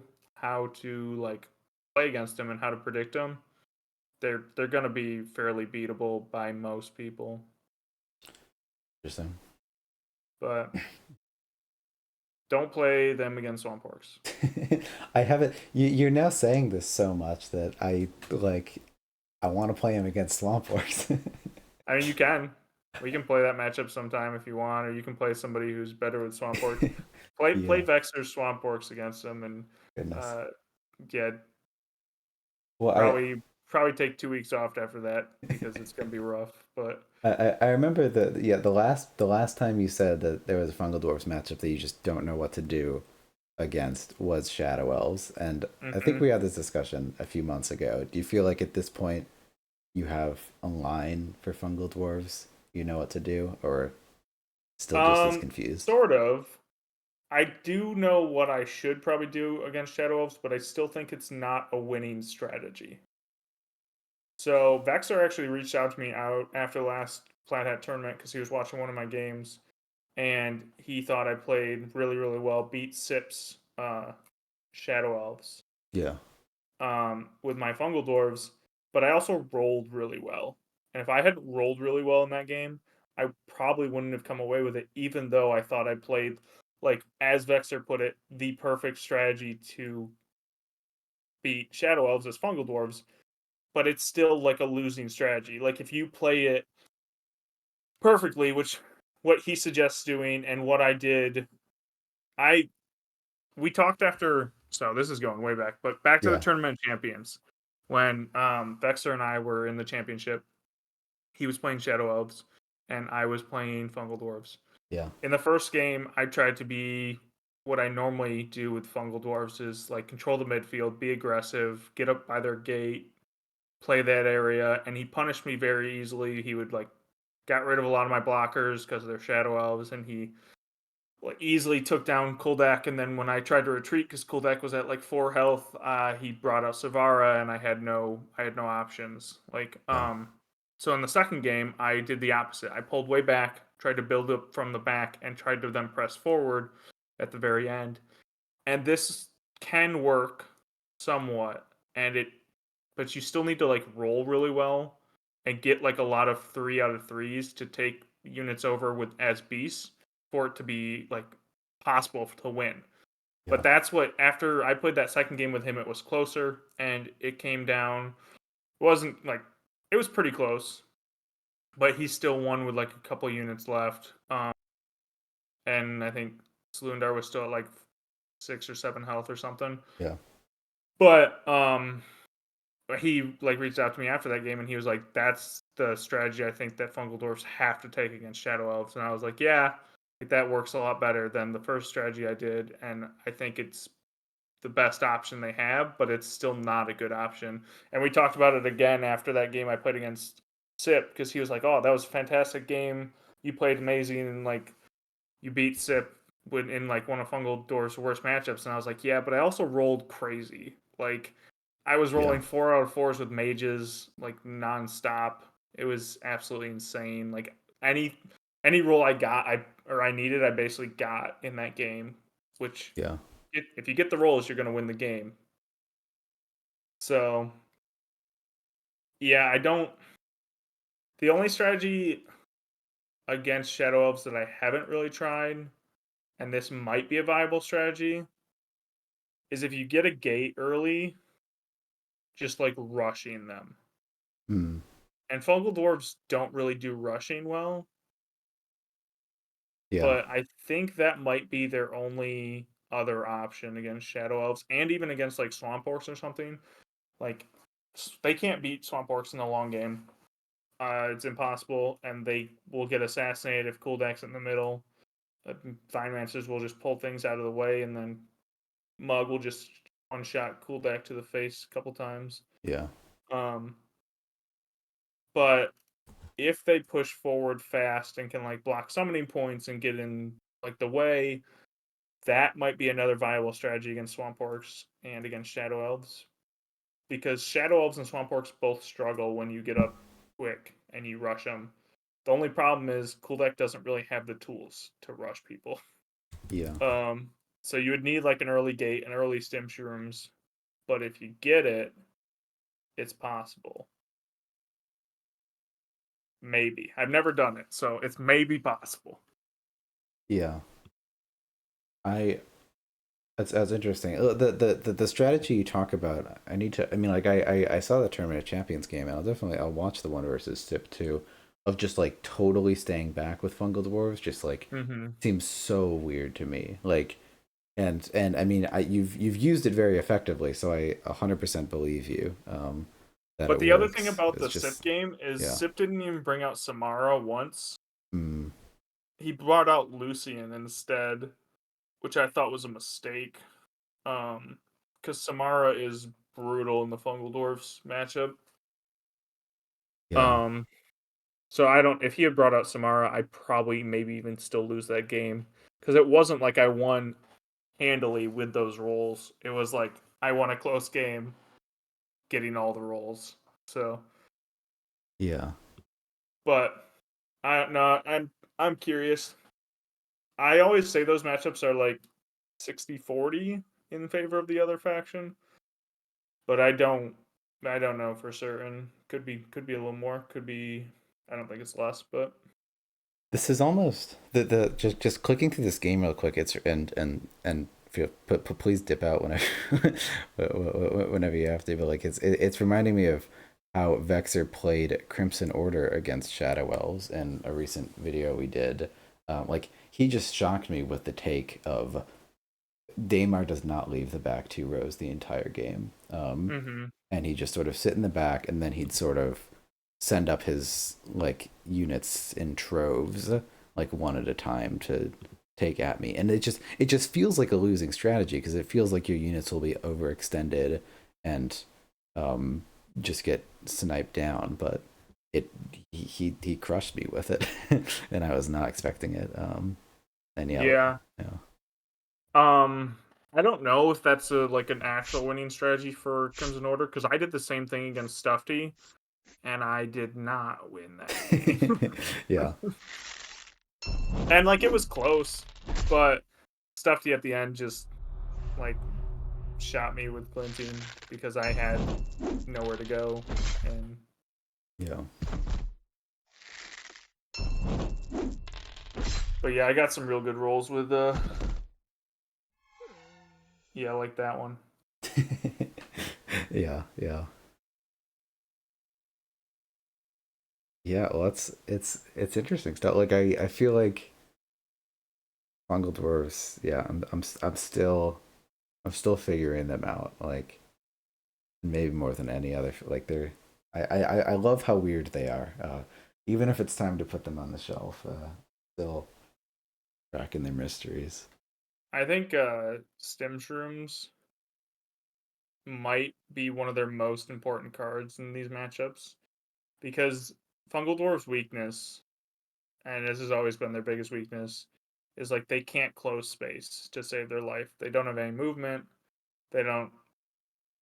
It's so hard for them to close space, and so Stim Shrooms against like Shadow Elves or Swamp Orcs or honestly any faction that has that like movement, that pull breakers, um, like even sand gobs with like thrusters and stuff. It's so helpful for them to close that space and make it to their targets because otherwise they have to spend like a turn trying to get to their targets, and then if they're still alive after that turn, then they can make it to their targets. But Yeah, it's just yeah, it's a tough matchup for them. yeah, it makes sense. I have another random topic for you, but it's a change of topic, and so you wanna head out or keep chatting for a No, bit? I'm fine. I was just chuckling at I had pulled up your stream now, and I saw that Bean said that I lost the league final, so I was taking my frustration out on you. Yeah, yeah. About halfway through that game, I did a prediction in chat as to who was gonna win that, and it was 100%. Everyone voted on you. So Wow. yeah, maybe it was just Jexic. Maybe Jexic was the only one that voted. Maybe it was just Jexic voting on you. He Who voted 2 knows? votes. I can see that. Maybe someone else did a third. I don't know. But I'm curious. Do you think that we are seeing any power creep with newer factions? Uh, I don't, in the sense that newer factions are just stronger than everything else, Yeah. but I think newer factions are more polished. So I don't think that there's like power creep that they're all slotting into like S tier, but I think that basically every faction you see from now on is going to slot into like an A tier. Yeah. And so they're going to feel stronger than a lot of the starting factions or factions we got in the first couple waves because some of those factions are not as polished or not as strong. Um and like all these factions that are coming up, I feel like are going to be like A tier factions for the most part. Like Grox and Forge, I think will both be probably A tier. Maybe a little stronger, but Grox and Forge, I feel like are weaker than High Elves and Swamp Orcs, which are I think are both S tier factions. But Interesting. Interesting. my top factions right now are Savannah Elves, Cloaks, Shadow Elves, Swamp Orcs, and High Elves are my top 5 factions. Hmm. Yeah. None of those surprised me. Well, I guess But I still haven't played too much with Swamp Orc, so like everyone, so like I'm still like holding my takes on them for a little bit, but I can believe it. yeah, I mean, Cheras in chat says, "Why not sand goblins?" yeah, Sand Goblins are my next couple ones, Ah, so they're gotcha. close. They're like 6 or 7 for me. I think last time I ranked them, I had them at 6. So they're good. They're very good. They're up there, but they're just like I think they start my A plus tier. I don't think they're still in my S tier. I think they start my A plus tier. Oh, So interesting. I'm actually gonna try and find my tier list that I posted like 3 weeks ago or whatever. Yeah, for sure. But yeah, I Grox and Grox and Forge are a lot of fun though. I am really excited to be playing Forge in the actual servers, and Yeah. their faction is just complete structures is so much fun, and you just like run around as the inventor, just like throwing everything down all over the place. And It sounds fun. I always stay away from like reading what the actual cards do in the spoilers because I think it's just fun to like pick them up the first time, but just like hearing the listen to the podcast and whatnot. I don't know the vibes of both factions. Like I'm more excited than I usually am, and I'm usually very excited. I So won't spoil anything for you then, all right, because they've released all the. I think they're through all the they're through previews. all of So them now. Yeah. yeah, If but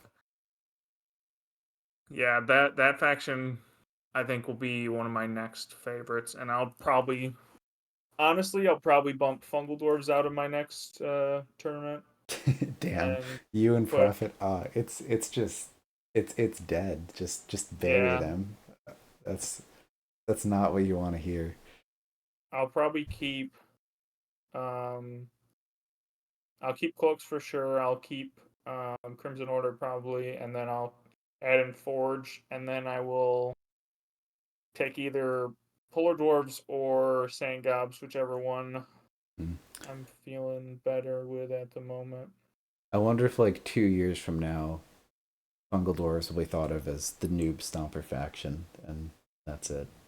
Yeah, I mean they're still super good against some factions. Yeah. Like you play them against Cave Goblins, and you should probably never lose that matchup, but Yeah. it still happens. But Also against avians, but when I talked to Wardy, he didn't feel this way. Even though I beat him like 3 or 4 times in rank Q with the Fungal Dwarves when he was playing his avians run. Um, and he never took any wins for me on that matchup. But he's when I was talking to him the other day about because I tried to convince him afterwards after we did the podcast. I chatted with him a little bit afterwards, playing games with him, trying to convince him that Fungal Dwarves were not as good anymore. But he still thinks Avians is close to 50-50 against Fungal Dwarves, but I think that matchup leans Fungal Dwarves. Yeah, I think yeah. it's probably like 57% Fungal Dwarves. But yeah, Interesting. there's not. And then Wayfarers is their other big one that they do really well in.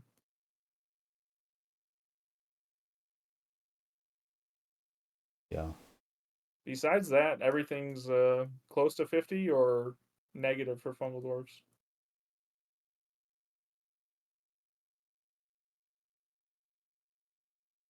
So the dawn of the Fungal Dwarves has come to an end. Yeah. Yeah, for sure. They used to be so good too. It's such a shame with the just the way they released. I don't know. I mean, they used to be broken when they had the timing the wrong way. It was yeah, that was insane. as a mess. They were probably the strongest faction in that period, but Yeah. Yeah, I mean, I wonder how much of the Fungal Dwarfs hate is just people remembering that.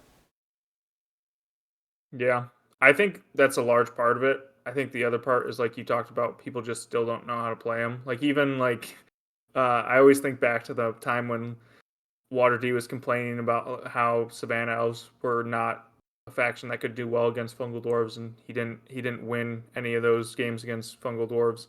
And then Prophet like step by step taught him how to beat Fungal Dwarves with Savannah Elves, and then he played Prophet's Savannah Elves in the next round of the tournament, or played Prophet's Fungal Dwarves with his Savannah Elves in the next round of the tournament, and used all of his steps just to beat him with Yeah, his own. yeah. uh, I, that was I funny. I love to hear it. About the power creep thing, real quick. So Yeah. something like that. I think it was must have been like a month or two ago that as I was chatting with level 3 CPU and something he said sort of stuck with me that like or that's something that was at least like a discussion in the playtesting server is like what what power level should you be looking for at the at the release of a faction, with Hmm. the idea that like if you're looking for a 50% win rate for a faction, isn't that maybe too high in that like this is a faction that people are just starting to play going up against factions that people are pretty experienced with, and so that then later on when people when people learn at how to master high elves, which are like a very tricky faction, their win rate, their like more true win rate, which I guess doesn't really exist, but would end up being like higher than the 50%. And just like how do you take that into account and like play like what do you look for in playtesting if not a 50% win rate, or just what So do you do with that? Yeah. we try to have it close to 50%. But we also trying to take into account like uh if it's more of a like higher faction to learn, like a Fungal Dwarves or like a High Elves, or even like a Fallen Kingdom, or like a Swamp Orcs or Shadow Elves, those factions that have those tricks, they have those maneuvers that you have to take some time to get used to. They have some tricks up their sleeves, and it's not like straightforward like an Avians or like a Tundra Orcs or like an Yeah. Obsidian Dwarves. That there's going to be a little bit of people learning the faction, and the playtesters, not all of them will even get to that point where they're very comfortable with the faction. Yeah. So some of them were even like, for example, Fungal Dwarves ended at like 48% win rate. Yeah. So they were below the 50, and some of them end a little above the 50. And it's all, we try and get it as close as possible, but also it's like sometimes the sample size in that patch isn't super high, or like they're being propped up by a couple matchups, and so they might be above 50, but really they're just really good at beating Phoenix Elves, or like just really good Yeah. at beating Cave Goblins. And so all their other matchups are just bad, and they're just getting propped up by those. Or all their other matchups are really close to 50, and they just get propped up by that one. Um, so we look at a lot of different things when like seeing the power level. It's also about like how it feels to play. So like if people are feeling like they're really strong but just losing the games on like dumb maneuvers that they messed up, or like making mistakes and then losing the game, then that'll come out in playtesting when we talk about it and stuff like that. Of like, hey, like they're at like 50% win rate, but also I lost 5 games because I forgot to do this maneuver with the faction. So, and I should have won all of those games. I was way ahead in all of those games. So they're probably stronger than their win rate indicates. Yeah. But people also put in a ton of games playtesting sometimes. Like there's playtesters that put in like 100 games with a faction, Yeah, that's just wild. Goodness. which is in like a 3 week period, 4 week period. Sometimes it's a little longer, sometimes it's like a month and a half, but normally it's like a month and a half, and then we're done with the faction. That's dedication. Yeah, so like I've seen periods where like Artebrace will put up like 200 games, or like Kowloon will put up like 100 games. That yeah, wow. Like And that's it's like, we owe this game to them to yeah, and to all of you playtesters. Like, oh my goodness. and sometimes the playtesters can't agree on where they think the faction sits, Yeah. which is tough. But different viewpoints and different aspects come into effect, and often it's then decided by where like the actual development team thinks it sits. So like where Nick feels it is, and where Colby feels it is, and Joe, and if they feel it's balanced, and most of the playtesters think it's balanced, but a couple other people in the playtest community are like, "Wow, I think this is really broken," then they're probably going to assess that on their own and just go forward with if they think it's all right. But Yeah. no, there's a lot that goes into playtesting. A lot of different like Kowloon doesn't play much in public queues, if at all, and doesn't play like ranked queues really at all, and doesn't play in tournaments really, and just playtests. Like that's all the games he really plays, is like tons of playtest games. Yeah.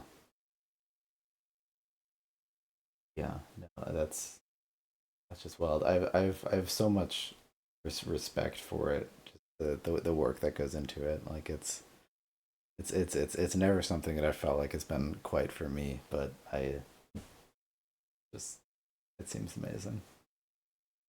Yeah, it's not for everybody, but and like not everybody puts in that amount of work. Like I tend Yeah. to test in like a month period, like 20 games of a faction. Yeah.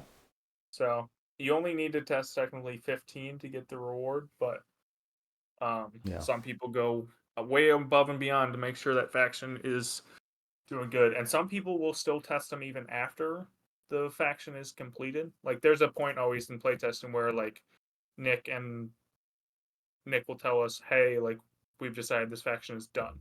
Like, but some people even after it's done, Kowloon and a couple other people often will be like, "Well, Prelate does this a fair amount too, who also tests an insane amount." Um, but they'll be like, "Well, I still like don't know how I if I've gotten my final feel for the faction, or I still want to see where their power level sits more. So I'm going to continue to test if anybody wants to play some games with me." So Yeah. I've one more random question. Sorry to just be hitting you with questions. now go for but it. about new decks is well what do you think about low cost champions? It seems like most people are like just like, oh, low cost, you play it more, seems cool.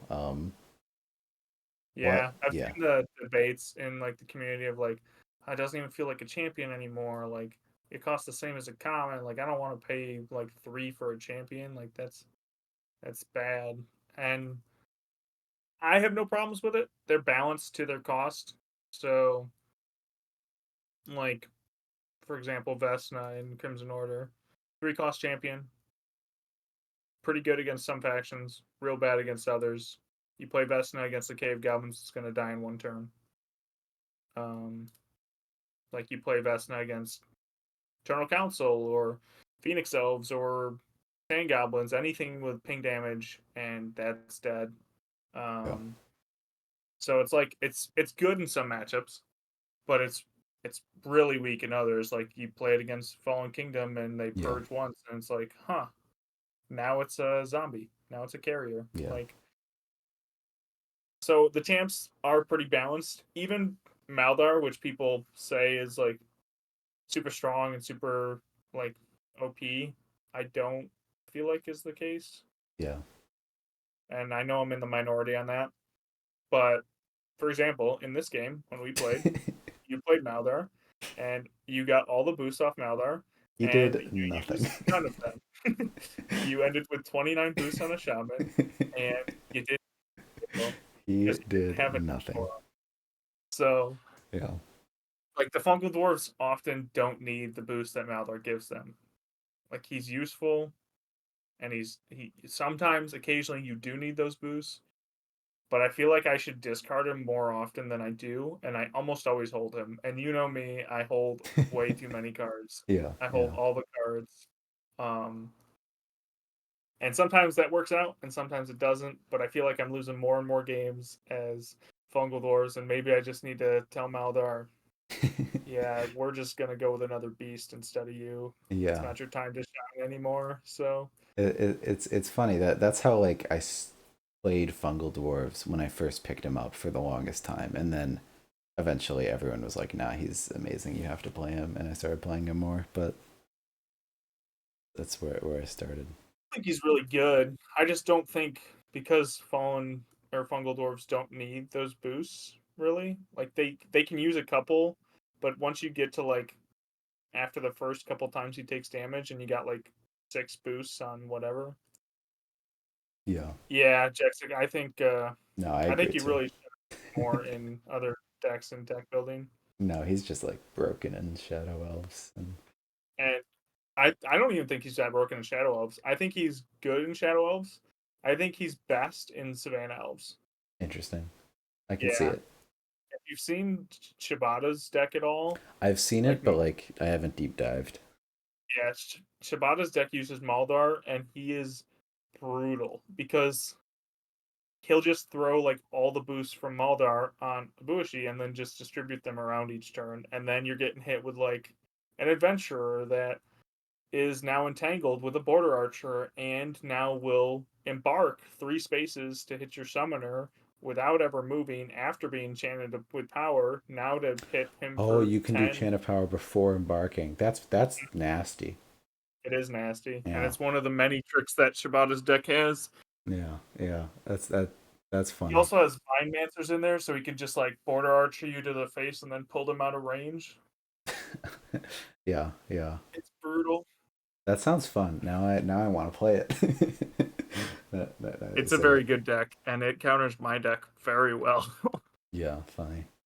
Real quick about the low cost champion thing. Do you ever find as an econ player that it makes things more awkward? Like something like playing Crimson Order and like say you have to discard your turn one champ or something because you're worried about enemy aggression.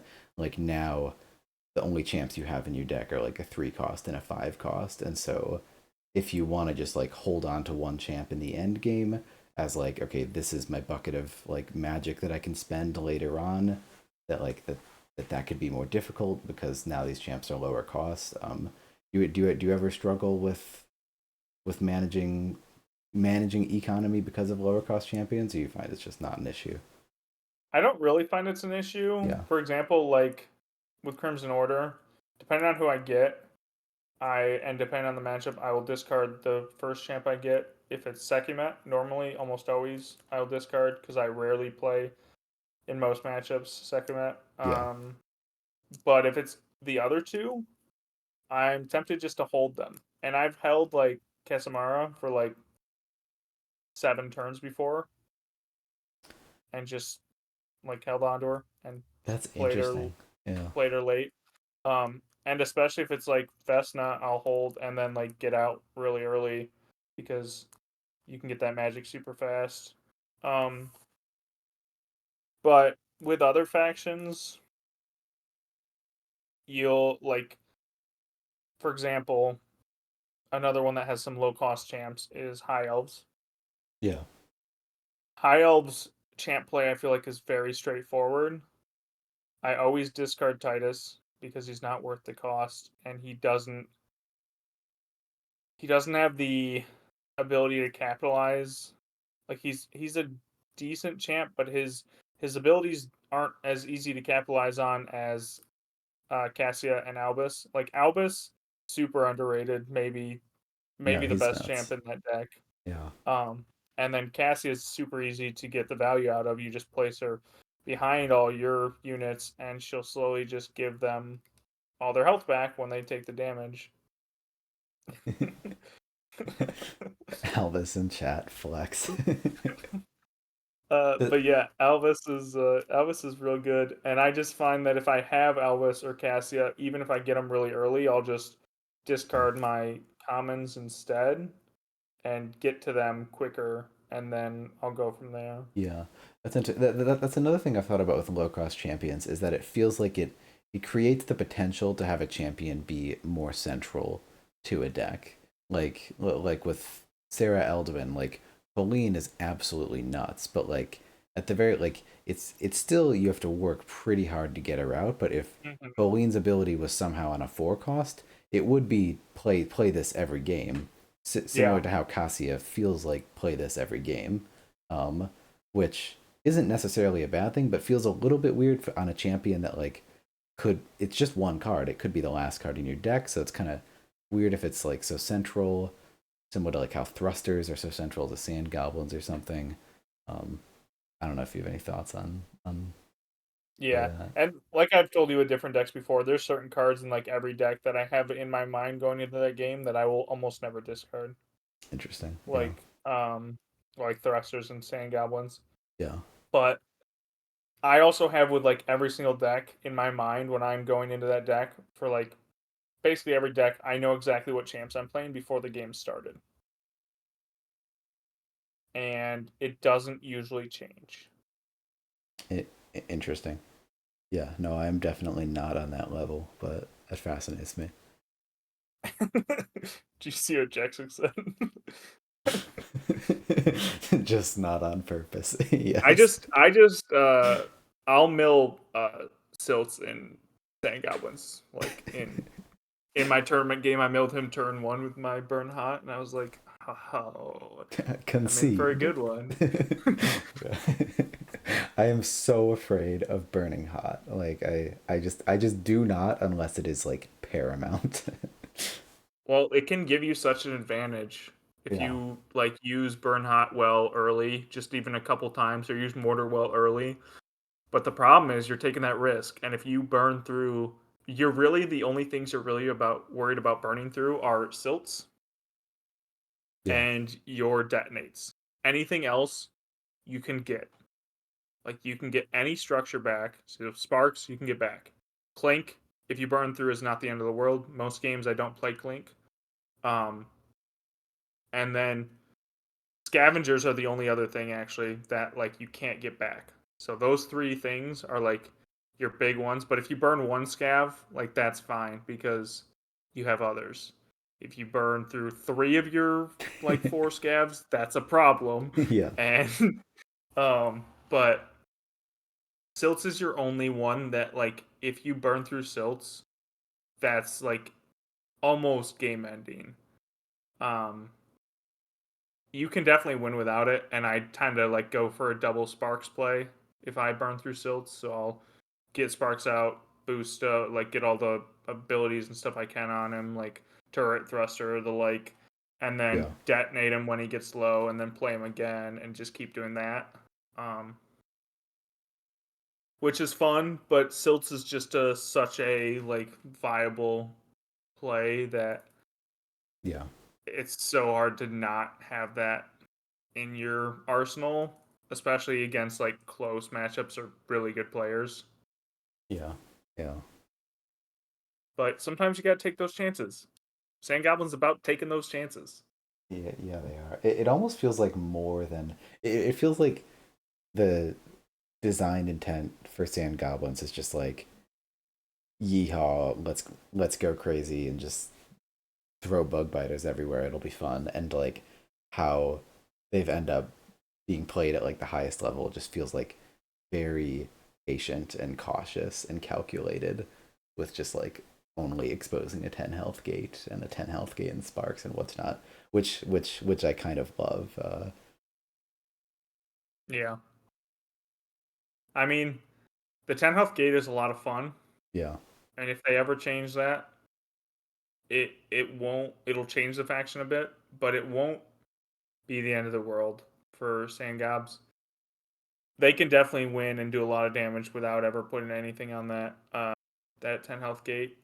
Interesting. You're thinking changing 10 health gate would be on the table. I feel like it would be because I feel like it's one of the strongest things that people are calling for to be changed right now.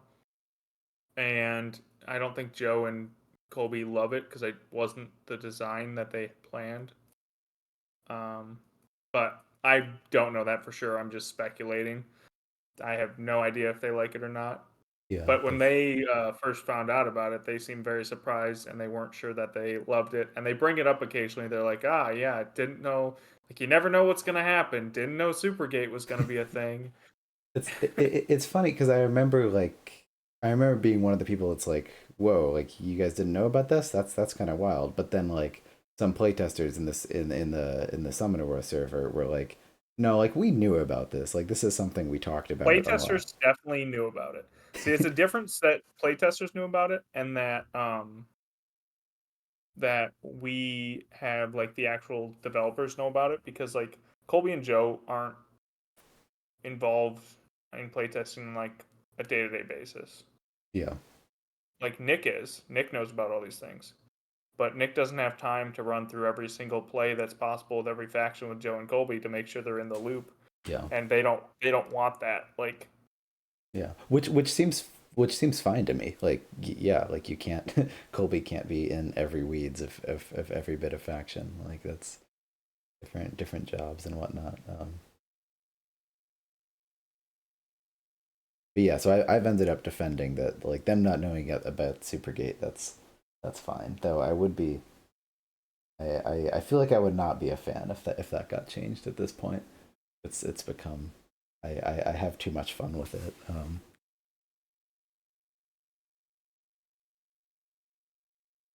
yeah, I mean I like Supergate. But I I wouldn't be like upset if it got changed. I'm not attached to it. I think they're fun either way. Hmm, But interesting. yeah, most factions I go in basically knowing what champs I'm probably gonna play ahead of time. The only ones there's a couple that I don't, um, and this is probably because they have such good champ sets that it's hard to know. Like it's more just like who you get at the right time. But like Polar Dwarves, I all three of their champs are very good, very viable. So I don't normally like I'm normally lean towards Jarmund or Jarmund, and he's normally who I play. But like Nadiana's really good too, and so is Olog. So Yeah. if I get them at the better time than Jarmund, then I'll play one of them instead. Same with like Yeah. um Wayfarers have three really good champs. Yeah. So like Yeah. if Baldo's buried, yeah, Baldo's my go-to and really really good. But like Tess, also fantastic.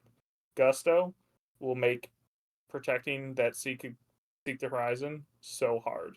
Like they all have their really good qualities, and sometimes you just want one instead of the other. Like in my league games, both Prophet and I played Gusto, and none of the other champs against Swamp Orcs as Wayfarers. Yeah. Which I don't think is the normal. I don't think most of the time you play Gusto over the other two, but Yeah. sometimes you just need the extra movement. Gusto good. Yeah. Gusto real good. Yeah.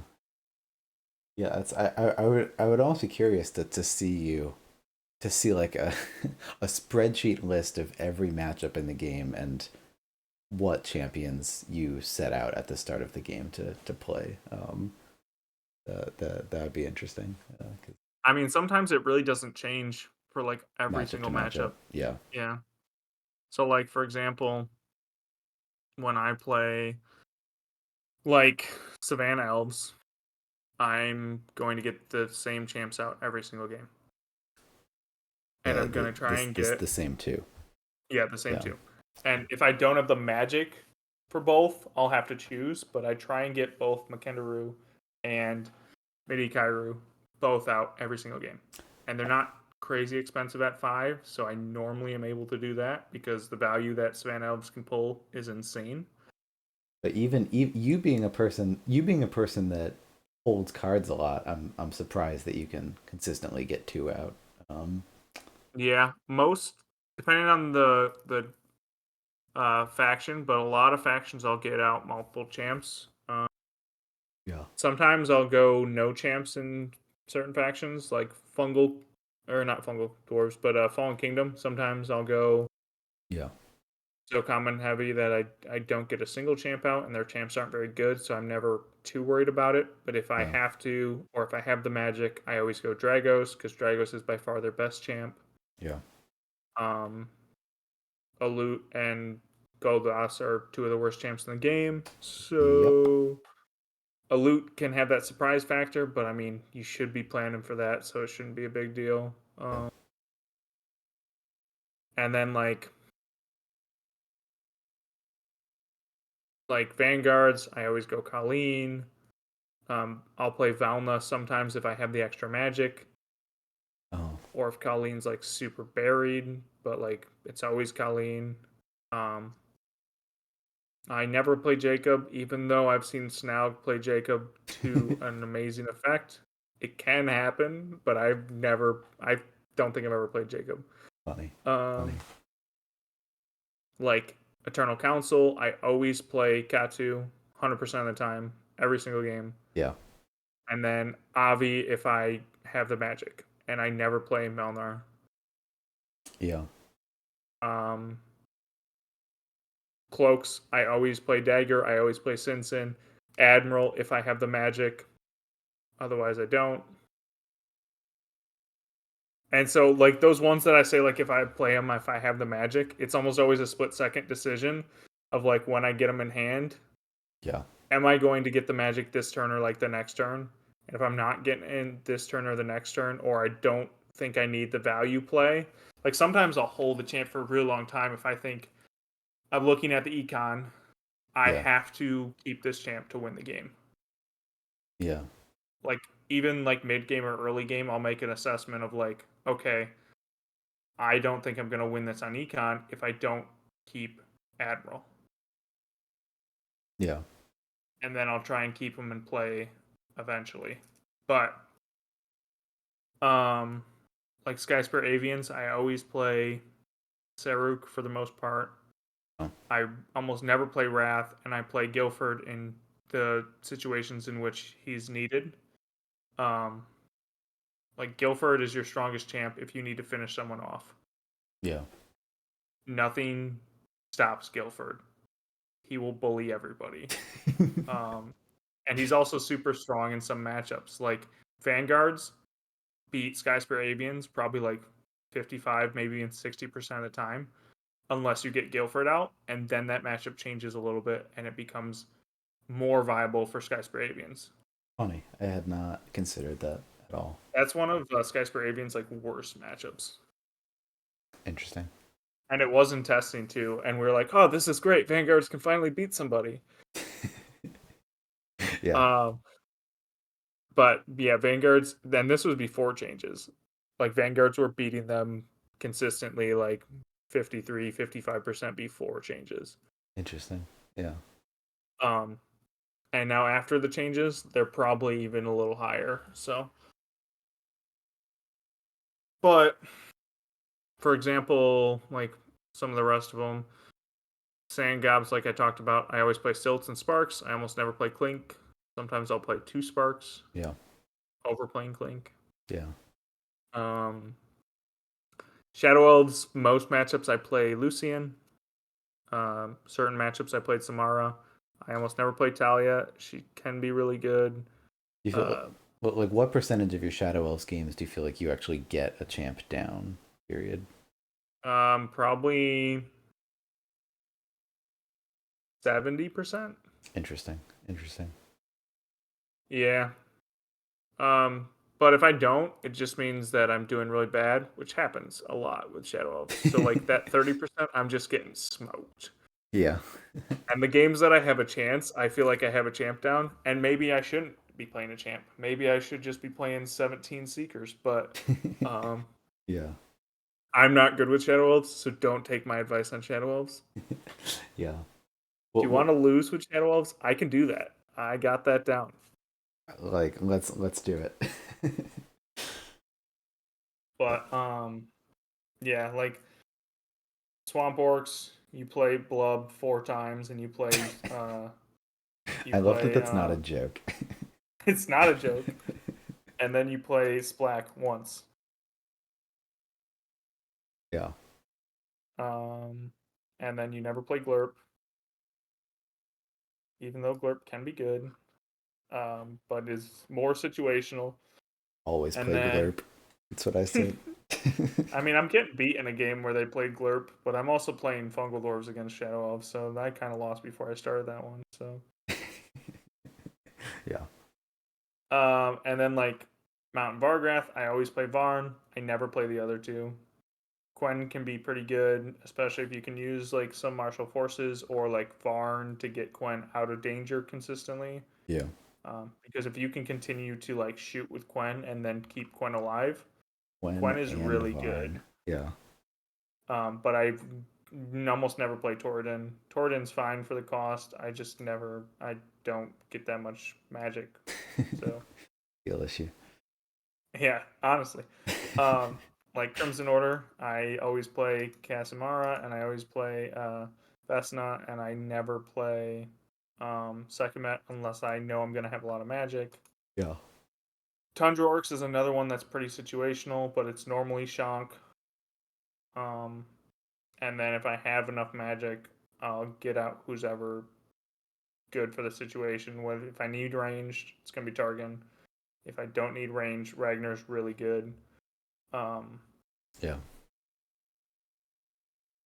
Phoenix Elves, I tend to lead in Finessa. Finessa is my favorite, but also all the champs are viable in this deck now Yeah. because of Maldaria's new ability. Yeah. I agree. Cave Goblins, you play them all unless you don't have the magic for the Eater, and then you discard the Eater. Which if I get the Eater early, I just auto discard because momentum is way more important than the Eater, because the Eater is the worst champ in the game. Quote me on that. Interesting. But you still will try to play it if it comes later. Yep.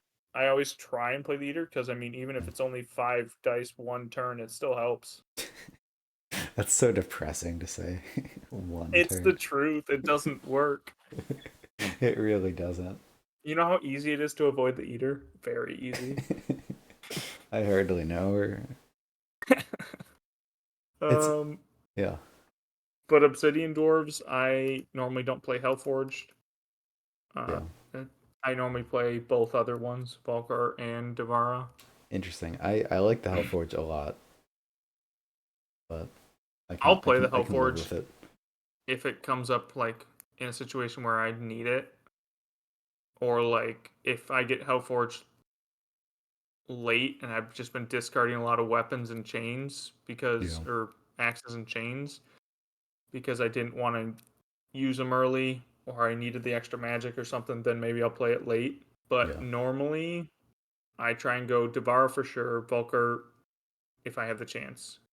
Yeah. And normally I can get both out. Probably like 65, 75% and 65, 70% of games I get both out, but Interesting.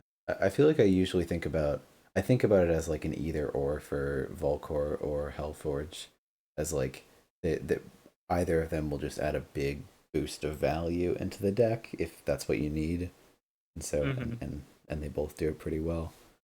I mean, Devar is as long as, it also depends on how Balzar's doing. If Yeah, Balzar's got no health, Devar is not your choice. yeah, for sure. Um, then you want Volker, probably. Yeah, And then Hellforged if you still have more magic. But if Balzar's healthy, Devara should always be the choice because Devara can get the most bang for your buck. yeah, for sure. Shooting twice with Balzar is the scariest thing. Yeah, yeah, And then having Volcanic Blast, it's like, okay. yeah. No, that kills you. And then the last faction that I haven't talked about is my other bad faction, and that's Breakers. And I am bad with them. But you never play Galwork. Uh, uh, never play Galwork, and you always play Kalal if you can get the magic, or Gul'dun if you can't. All right, get that on a t-shirt. Yep. I don't know if you guys listened to the podcast we had um with Water but he said straight up, he's like, so talking about the Breakers 2 champs, and I was like, wait, did you say 2 champs? And he's like, yeah, they only have 2 champs. They don't have a third champ. Level And I three was like, CPU would be very mad to I hear. know he would because he loves Galwork. But yeah, he said they have Kalal and they have Gul'dun. And to be honest, Gul'dun's fun, and Gul'dun can deal a lot of damage if you need a quick, like, heavy damage turn. But Gul'dun is not near as good as Kalal.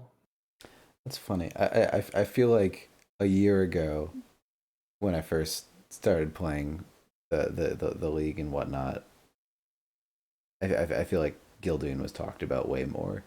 That Gildoon Yeah. was the go-to. Well, people didn't play Kalal. Yeah, Like, when I first started playing Summoner Wars, I saw Kalal maybe 5% of the games I played against Breakers. he's good. Now, like, when I play top Breakers players, I see Kalal 50, maybe 60% of the time, and I hate every second of it because she's so hard to deal with. I love her. Yeah, it Her makes me. 4 attack and then Yeah, like being able to shove something in front is so tough. yeah. That's funny. I feel like I don't discard enough as Takulu to get like she's the. I mean, like you see me just like drop hand after hand in most matchups, but like as Takulu, I just really want to play all of her commons, and so it's still not uncommon for me to go a game without playing a champ as her. Hmm. And I feel like it's wrong, and I know in my heart it's wrong, but it's just so hard for me to change. Yeah, and sometimes you want Gul'dun, especially if you're trying to the summoner steps up and you want to punish. Gul'dun is always the answer. Yeah, yeah, Um, but Gul'dun can die so fast and has to be very close to the fray yeah. to use his ability. So Well, it's funny. Like overall, so when you go through all of these, like I completely agree with like this is the top champion or this is the champion I'm going for, but a lot of the times like I just won't get it out. Like I'll sort of try to build for it, and then I'll just give up, or like it feels like you're no, like yeah. if I get these champs that I named with every faction early, I will hold them the entire game. That's just wild to me. Like if I get Saruk, I'll hold him like the entire game unless I think I want one of the other champs that game. Like for example, in my league game against Bradolf, I discarded Saruk after a couple turns because I decided that I wanted Guilford instead because Bradolf had pushed up with Senderved quite a bit and I had punished him and I wanted just to have that finisher with Guilford. Yeah. So Guilford was my better play, especially because Bradolf kept taking out all my units, so I didn't have anybody for Saru to be copying. Yeah. But yeah. like, if I get Varn turn 1, I'm keeping him the entire game until I can summon him. That's fascinating. Like, so I think if I see Varn turn 1, I'm like, man, this sucks, but I need that. Like, I need the tempo. I need like having having a 4 card hand for at like 3-4 turns, like, and just not being able to cycle that for extra magic or drawing the events and the gates that I need. Like, that feels like that hurts so bad. But you would disagree. I mean, my biggest like contemplations are always how many cards can I hold and still cycle enough to get units so I can continue to play the game. Okay. Like in the finals against Stuffy, I at one point was holding 2 martial forces and like a stronghold or something else. Something Yeah. else that wasn't like playable at the time. And I knew that I had to play them all basically for it might have been a battle leader, but I knew I had to get value out of all of them to beat Stuffy in the econ game. So I held them for like several turns, getting just a couple units and only having like 2 to 3 magic each turn, and I kept getting enough units out, and I did get event clogged at one point, but I had enough units on the board because I was Mount Vargrath, so Yeah. they always have at least a couple units on the board. Um, and so like at that point, I kept like 2 martial forces the entire game. Like from like turn like 3 when I drew them or whatever, I kept them all the way to like the last couple turns. Is when I played my last on the turn before I died. I played my last martial forces, That's just insane. and I had both of them for the longest time because I knew that my best shot at getting to Ava was a martial forces. Yeah. And like that turn when I used one to finish off that diver, I really did not want to use it. Yeah. And I was planning on holding on to that martial forces, but I needed that magic, and using that martial forces also freed up my hand a little bit because I wasn't holding 2 of them in like a stronghold also. Yeah. So no, it wasn't stronghold. It was ramming advance that I held for forever. I held a ramming advance. I discarded the first one, and then I held the second one for like I don't know, like 5 turns with both martial forces. Yeah. Yeah, that's just I mean, like, and you were able to hold on that whole time and hold Yeah, on to the board state. That's wild. That I, I'm sure Vexer would have been. I mean, I'm curious what he would say about that. Yeah, I'm sure he would have been fascinated too. yeah. I was Holding curious that. whose hands you guys would be able to see, Yeah. and I Yeah. was I was laughing that it wasn't mine because I think you guys would have had a lot of different commentary if you We had been we able to we see we would have mine. had a heyday with that. Oh my goodness. Uh, They're like, why is he realizing holding martial forces for 15 turns? I got a comment about that in the YouTube video or something now. Or you should say something in the league's channel. I mean, I can go look at it and see how long I held it. Yeah, no, I'm curious. I mean, All right, did I'll wait, pull did, it back did did up. you ever discard it or did you end up playing both of them? No, I played both. Yeah. I played the Okay. one not optimally to get that fighter to kill Yeah. the, and then the other one I played. And you say you drew him like turn 3 or something. Yeah, I think I drew him like turn 3. Yeah. We'll find out. But the other one I played at the very end to pull Varn to try and protect myself better, and I still died. So I knew if he had a diver, I was basically dead. So Yeah. all right, I don't start with any. Let's see where we get them.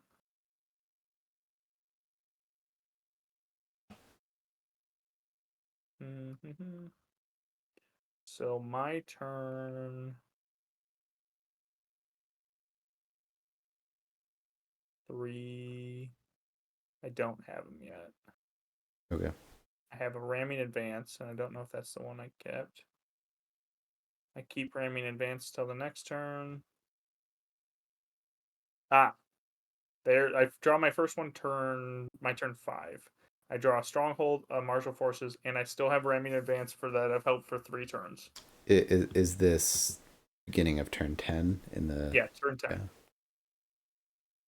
So my 5th turn, Yeah. and then On my 6th turn, I have both and a stronghold and ramming advance and only a brute in hand. So I now have 4 events in hand and 1 unit. I have both martial forces by turn 5. And I have my ramming advance, which I've now held for 4 turns. Yeah. And I have a stronghold, which I just got. So on my turn 7, I have. I Wait, so, actually only hold one of them for 1 turn. So the martial forces, because I had to use it because I missed on that diver. So yeah. one of the martial forces I only hold for 1 turn, but I've now held this ramming advance and the other martial force. The martial force for 3 turns and the ramming advance for 5 turns. And I hold that martial force for like the rest of the game. So how many more turns are there in the game? So I hold that martial force for um I get 10 total turns, and I had held it for 3 there, and that would be another. So I hold it for like 7 turns, That's that's so fascinating. and I play the ramming advance on turn 16. Yeah. Um, I think.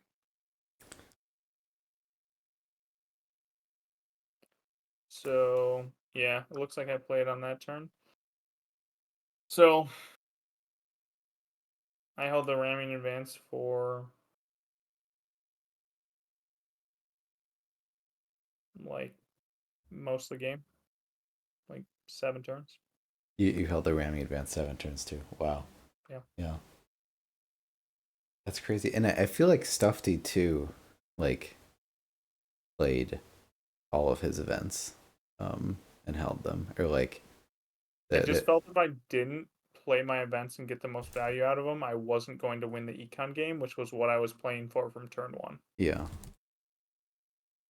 Because I didn't expect he would let me assassinate him, Yeah. and he didn't. Um, Surprise, surprise. Yeah. I had a couple of chances where I thought I could maybe get a chance at him, but I never had enough. I was always like 1 move off. Um, the one that you guys were commentating that I go for Saruk, I spent forever on that turn because I could have gotten to Ava. Oh. And you guys didn't see it, but I could have glory called the fighter to get to Ava, but I didn't know I couldn't get any other dice on Ava. Yeah. And I couldn't force Saruk. If he didn't have a sentinel out, oh, that would have been a different turn. He would have died that turn. Because I couldn't force Saruk. Interesting. Yeah. Because my original plan was like, oh, I'll just force Saruk up, and then I will pull the slinger in, and I'll throw a bunch of dice at him, or I'll martial force like the fighter in, and I'll push him down. And no, I couldn't get Saruk out of the way because he had the sentinel, and I couldn't like do anything about Saruk in that position. Um, so Yeah, it's funny. So like you'd push Cyruk with the collar or with something, and then yeah, martial force in a slinger, and now you have 2 attacks on Ava. yeah. Now I have 6 dice. I'm throwing at Ava, Yeah. maybe even 7. Um, Depending on if I use the fighter instead to force Ava forward. Or not Ooh. 7 Yeah. dice, but like it. I was working out like whether I wanted to use. I had a brute in hand, and I could have used the brute to force Saruk, or I could have used the fighter to force Saruk, and then I could have brought something else in. And I had so many outcomes, but none of them worked because Saruk couldn't be forced. Because the Cyruk was stalwart. That's so funny. That's The stalwart on the Sentinels and Saruk stopped me from ever having a real chance to assassinate Ava. yeah. No, they seem so huge in this matchup. But um, but yeah, and then I rolled real bad against Saruk, and that was the game essentially. Yeah, that was pretty rough. And then I never found Varn until the last couple turns. So Oh, yeah. I know that's something else you guys were like talking about, and I never found Varn. Varn was in my last 5 cards. Oh, wow. Yeah. Yeah, it's funny. Yeah, definitely.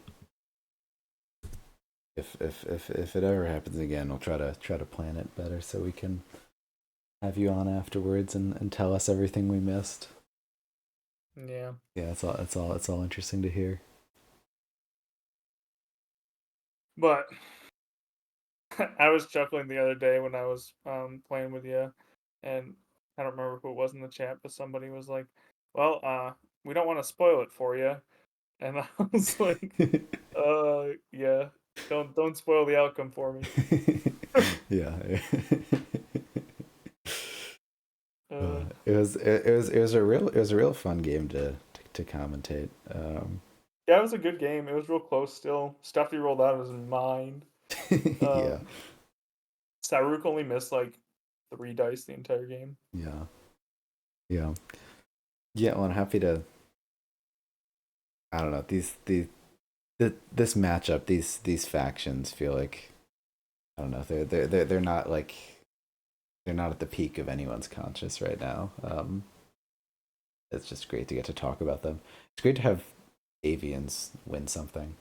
I know it feels Yeah, bad for you, but I mean, I think they won more than they lost. This tiebreaker was picked for every single tiebreaker, and I think Avians won 3 out of 4. funny, funny. Yeah, And the only one that didn't win, I think, was oh no, that one did win. I was gonna say a deer was in one of them. I think was it a deer? Somebody, I think it was a deer, and a deer is like one of the top Avians players, right? yeah. And the person playing against them picked uh Avians just so they didn't have to play a deer's Avians, and they beat a deer. That's really funny. Um, I, but I want a world with avians S tier. Everyone keeps saying they're bad or something. it's either a deer or Eddie Mayan or whatever. Yeah, Andy Mayan. I don't know how to pronounce that. But it was one of those two, and they were in a tiebreaker. yeah, And they're both like the top two tied for actually first with Skyscraper Avians. And whoever picked was playing against them just picked uh, Skyscraper Avians, so they didn't have to play them, and they forced them to play the Mount Bargra. yeah, yeah. It's funny. Does Massimo have it where we can see tiebreakers? I don't think so. He should add that. Yeah. Sometimes he posts ones that are really big. Yeah, Like he used to post like when OL and Donkey would play their tiebreakers, but yeah, yeah, yeah. it's just normally in that blurb at the top. Oh, gotcha. Yeah, no, they should for Also, one day. in Yeah. that Crimson Order Fungal Dwarf game, guess how many cards I discarded for Magic? Um. Goodness gracious. If it's less than 4, I will scream. It's one. I discard Are one you card for fucking Magic kidding the me? entire game. I hate your guts. Like, Can you guess what card it was? um, do I'll give you a hint. It was an event do card.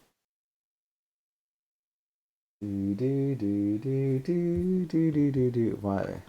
Don't tell me. Don't tell me. And I'm not looking back to see what you played. There's no chance.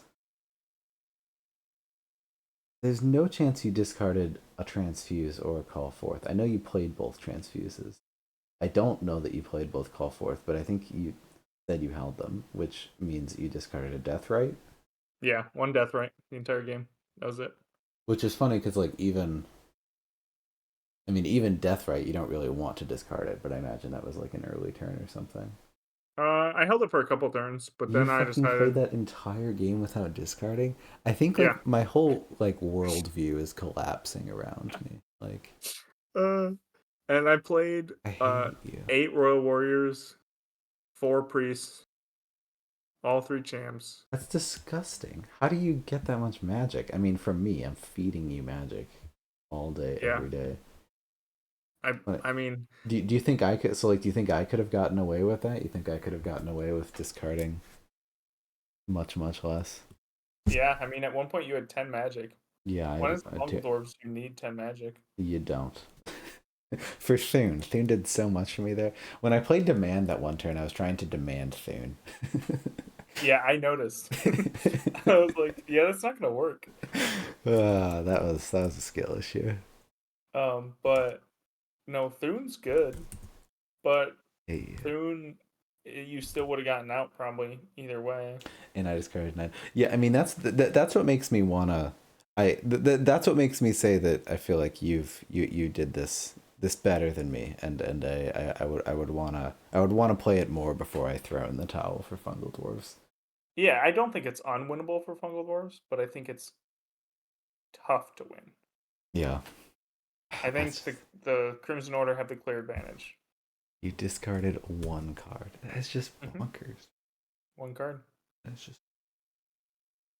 I mean, And like, against Fungal Dwarves, I do honestly see it because you get so much magic against Fungal Dwarves. yep. You get so much. And I ended with a lot of magic too. Well, I guess I ended with 0 because I used all 4 of my last magic. Um, Were there any turns where you feel like it was hurting you? Where you feel like it was like no. you're ending at 3 magic pretty consistently?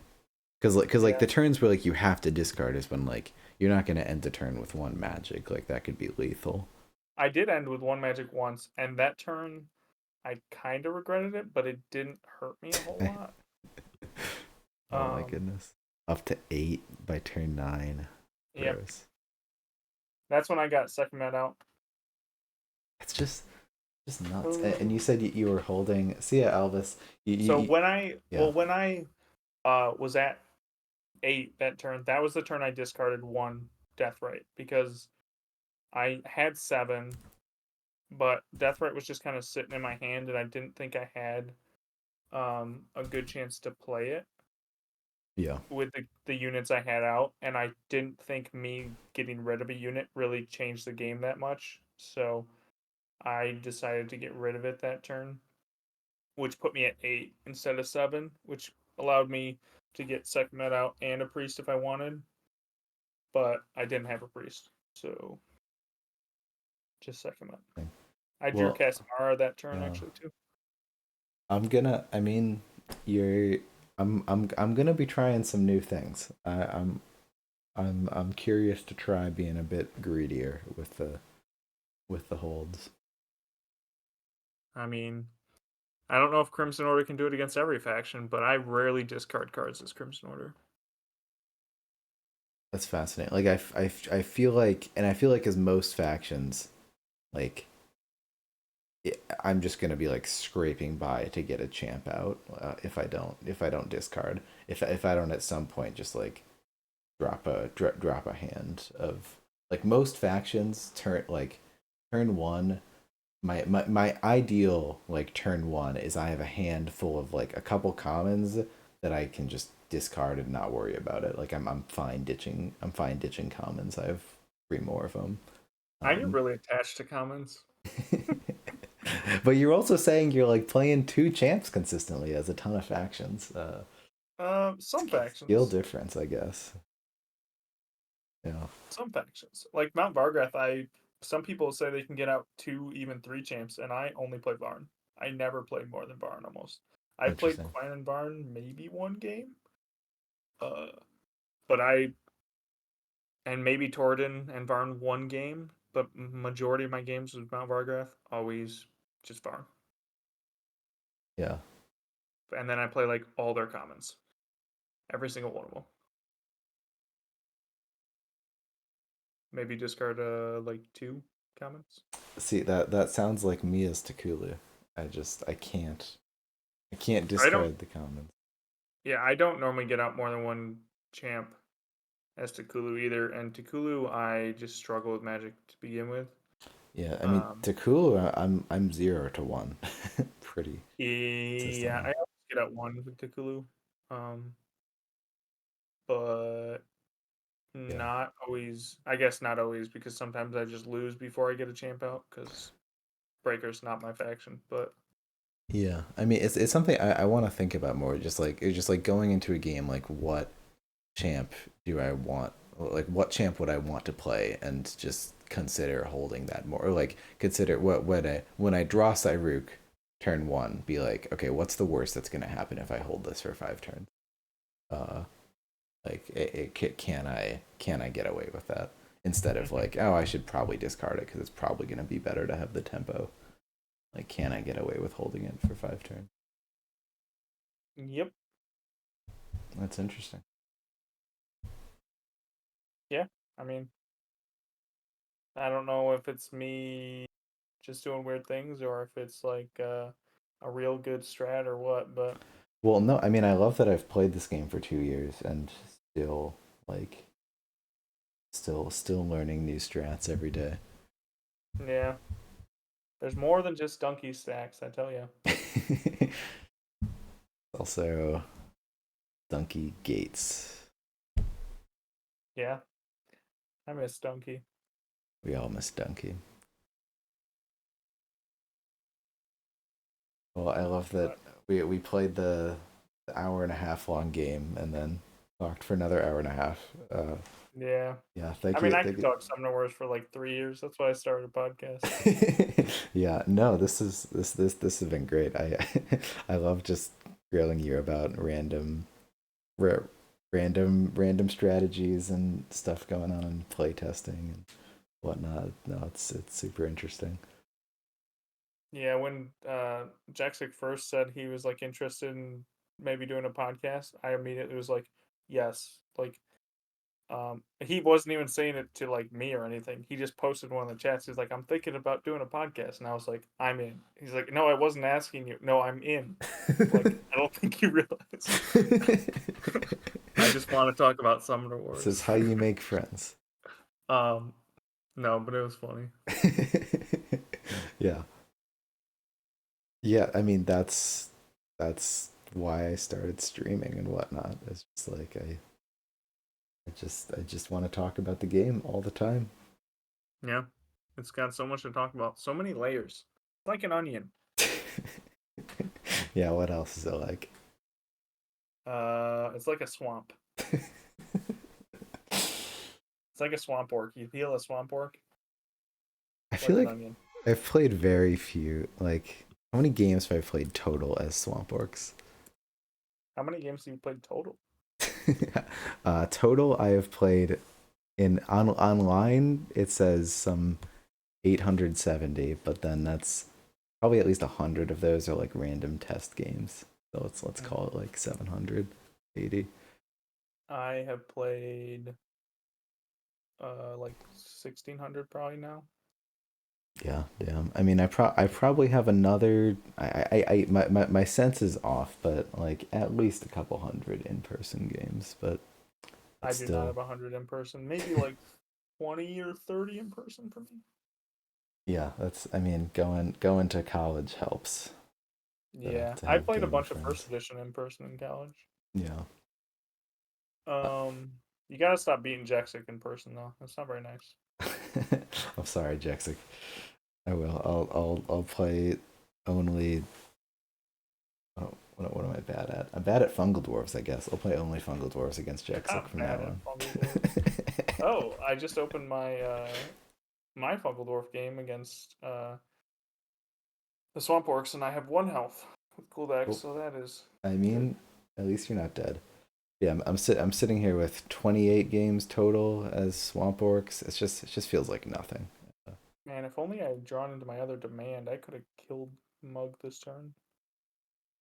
Anyway, How it goes. And to this day, I think I have played less than 50 games as Cloaks. Like, mm, came out so long ago. I'm sitting at 35 in the app. Like, I maybe have 15 in person. I probably have 15 in person, but not much more than that. Anyway. I think this guy actually made a mistake. Yeah, but I should get going. Yeah. Well, thank you for just thank you for talking for so long. Of course. That was so much fun. All right. Well, I All right. will see you around hopefully. See you, man. All right. Bye bye. Good stuff. Love talking about Summoner Wars. He's got some interesting takes. Yeah, takes about. I mean, it seems like yeah. Talking about playtesting, he's pretty comfortable with everything. Like some of the concerns I've had about low cost champs. I mean, he had pretty good answers for, and playtesting in general and just how to do it. I mean, like it's as as someone that seems like playtests a lot, it seems like he has a lot of faith in what goes on in the process there, and it's not perfect, and everyone knows that, and it's only so perfect it can be with just like tons of playtesters doing a ton of work. Nick reads it all. Colby and Joe don't read it all.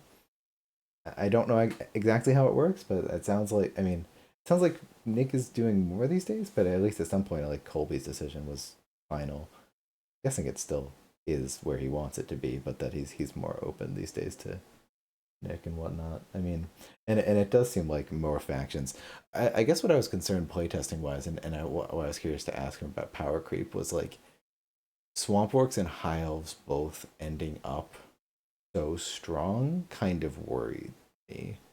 Like that's just like this new bell curve of like decks, and Watered is talking about how like decks seem to be more focused with those decks coming out and whatnot, and he doesn't like that. Most people seem to like that. I don't know. There just seems to be like a shift in deck in something going on with decks, and I think a lot of that you would say is and I would say is just is higher quality, but like with high elves and swamp orcs turning out so powerful, um, like is this gonna start to be a problem?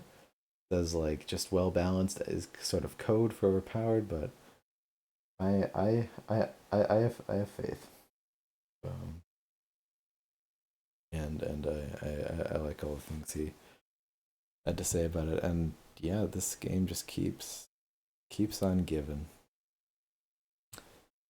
Discarded one card that game. I'm just gonna be like just laying in bed all night. Just one card. Discarded one card. I'm gonna go insane. I'm I'm gonna go insane. I'm gonna go insane. But yeah, that was a ton of fun. Hopefully we get to play some more again soon and get some more Summoner War streams in very soon. I will catch you guys later. I'm off to bed. It's been fun. Goodbye.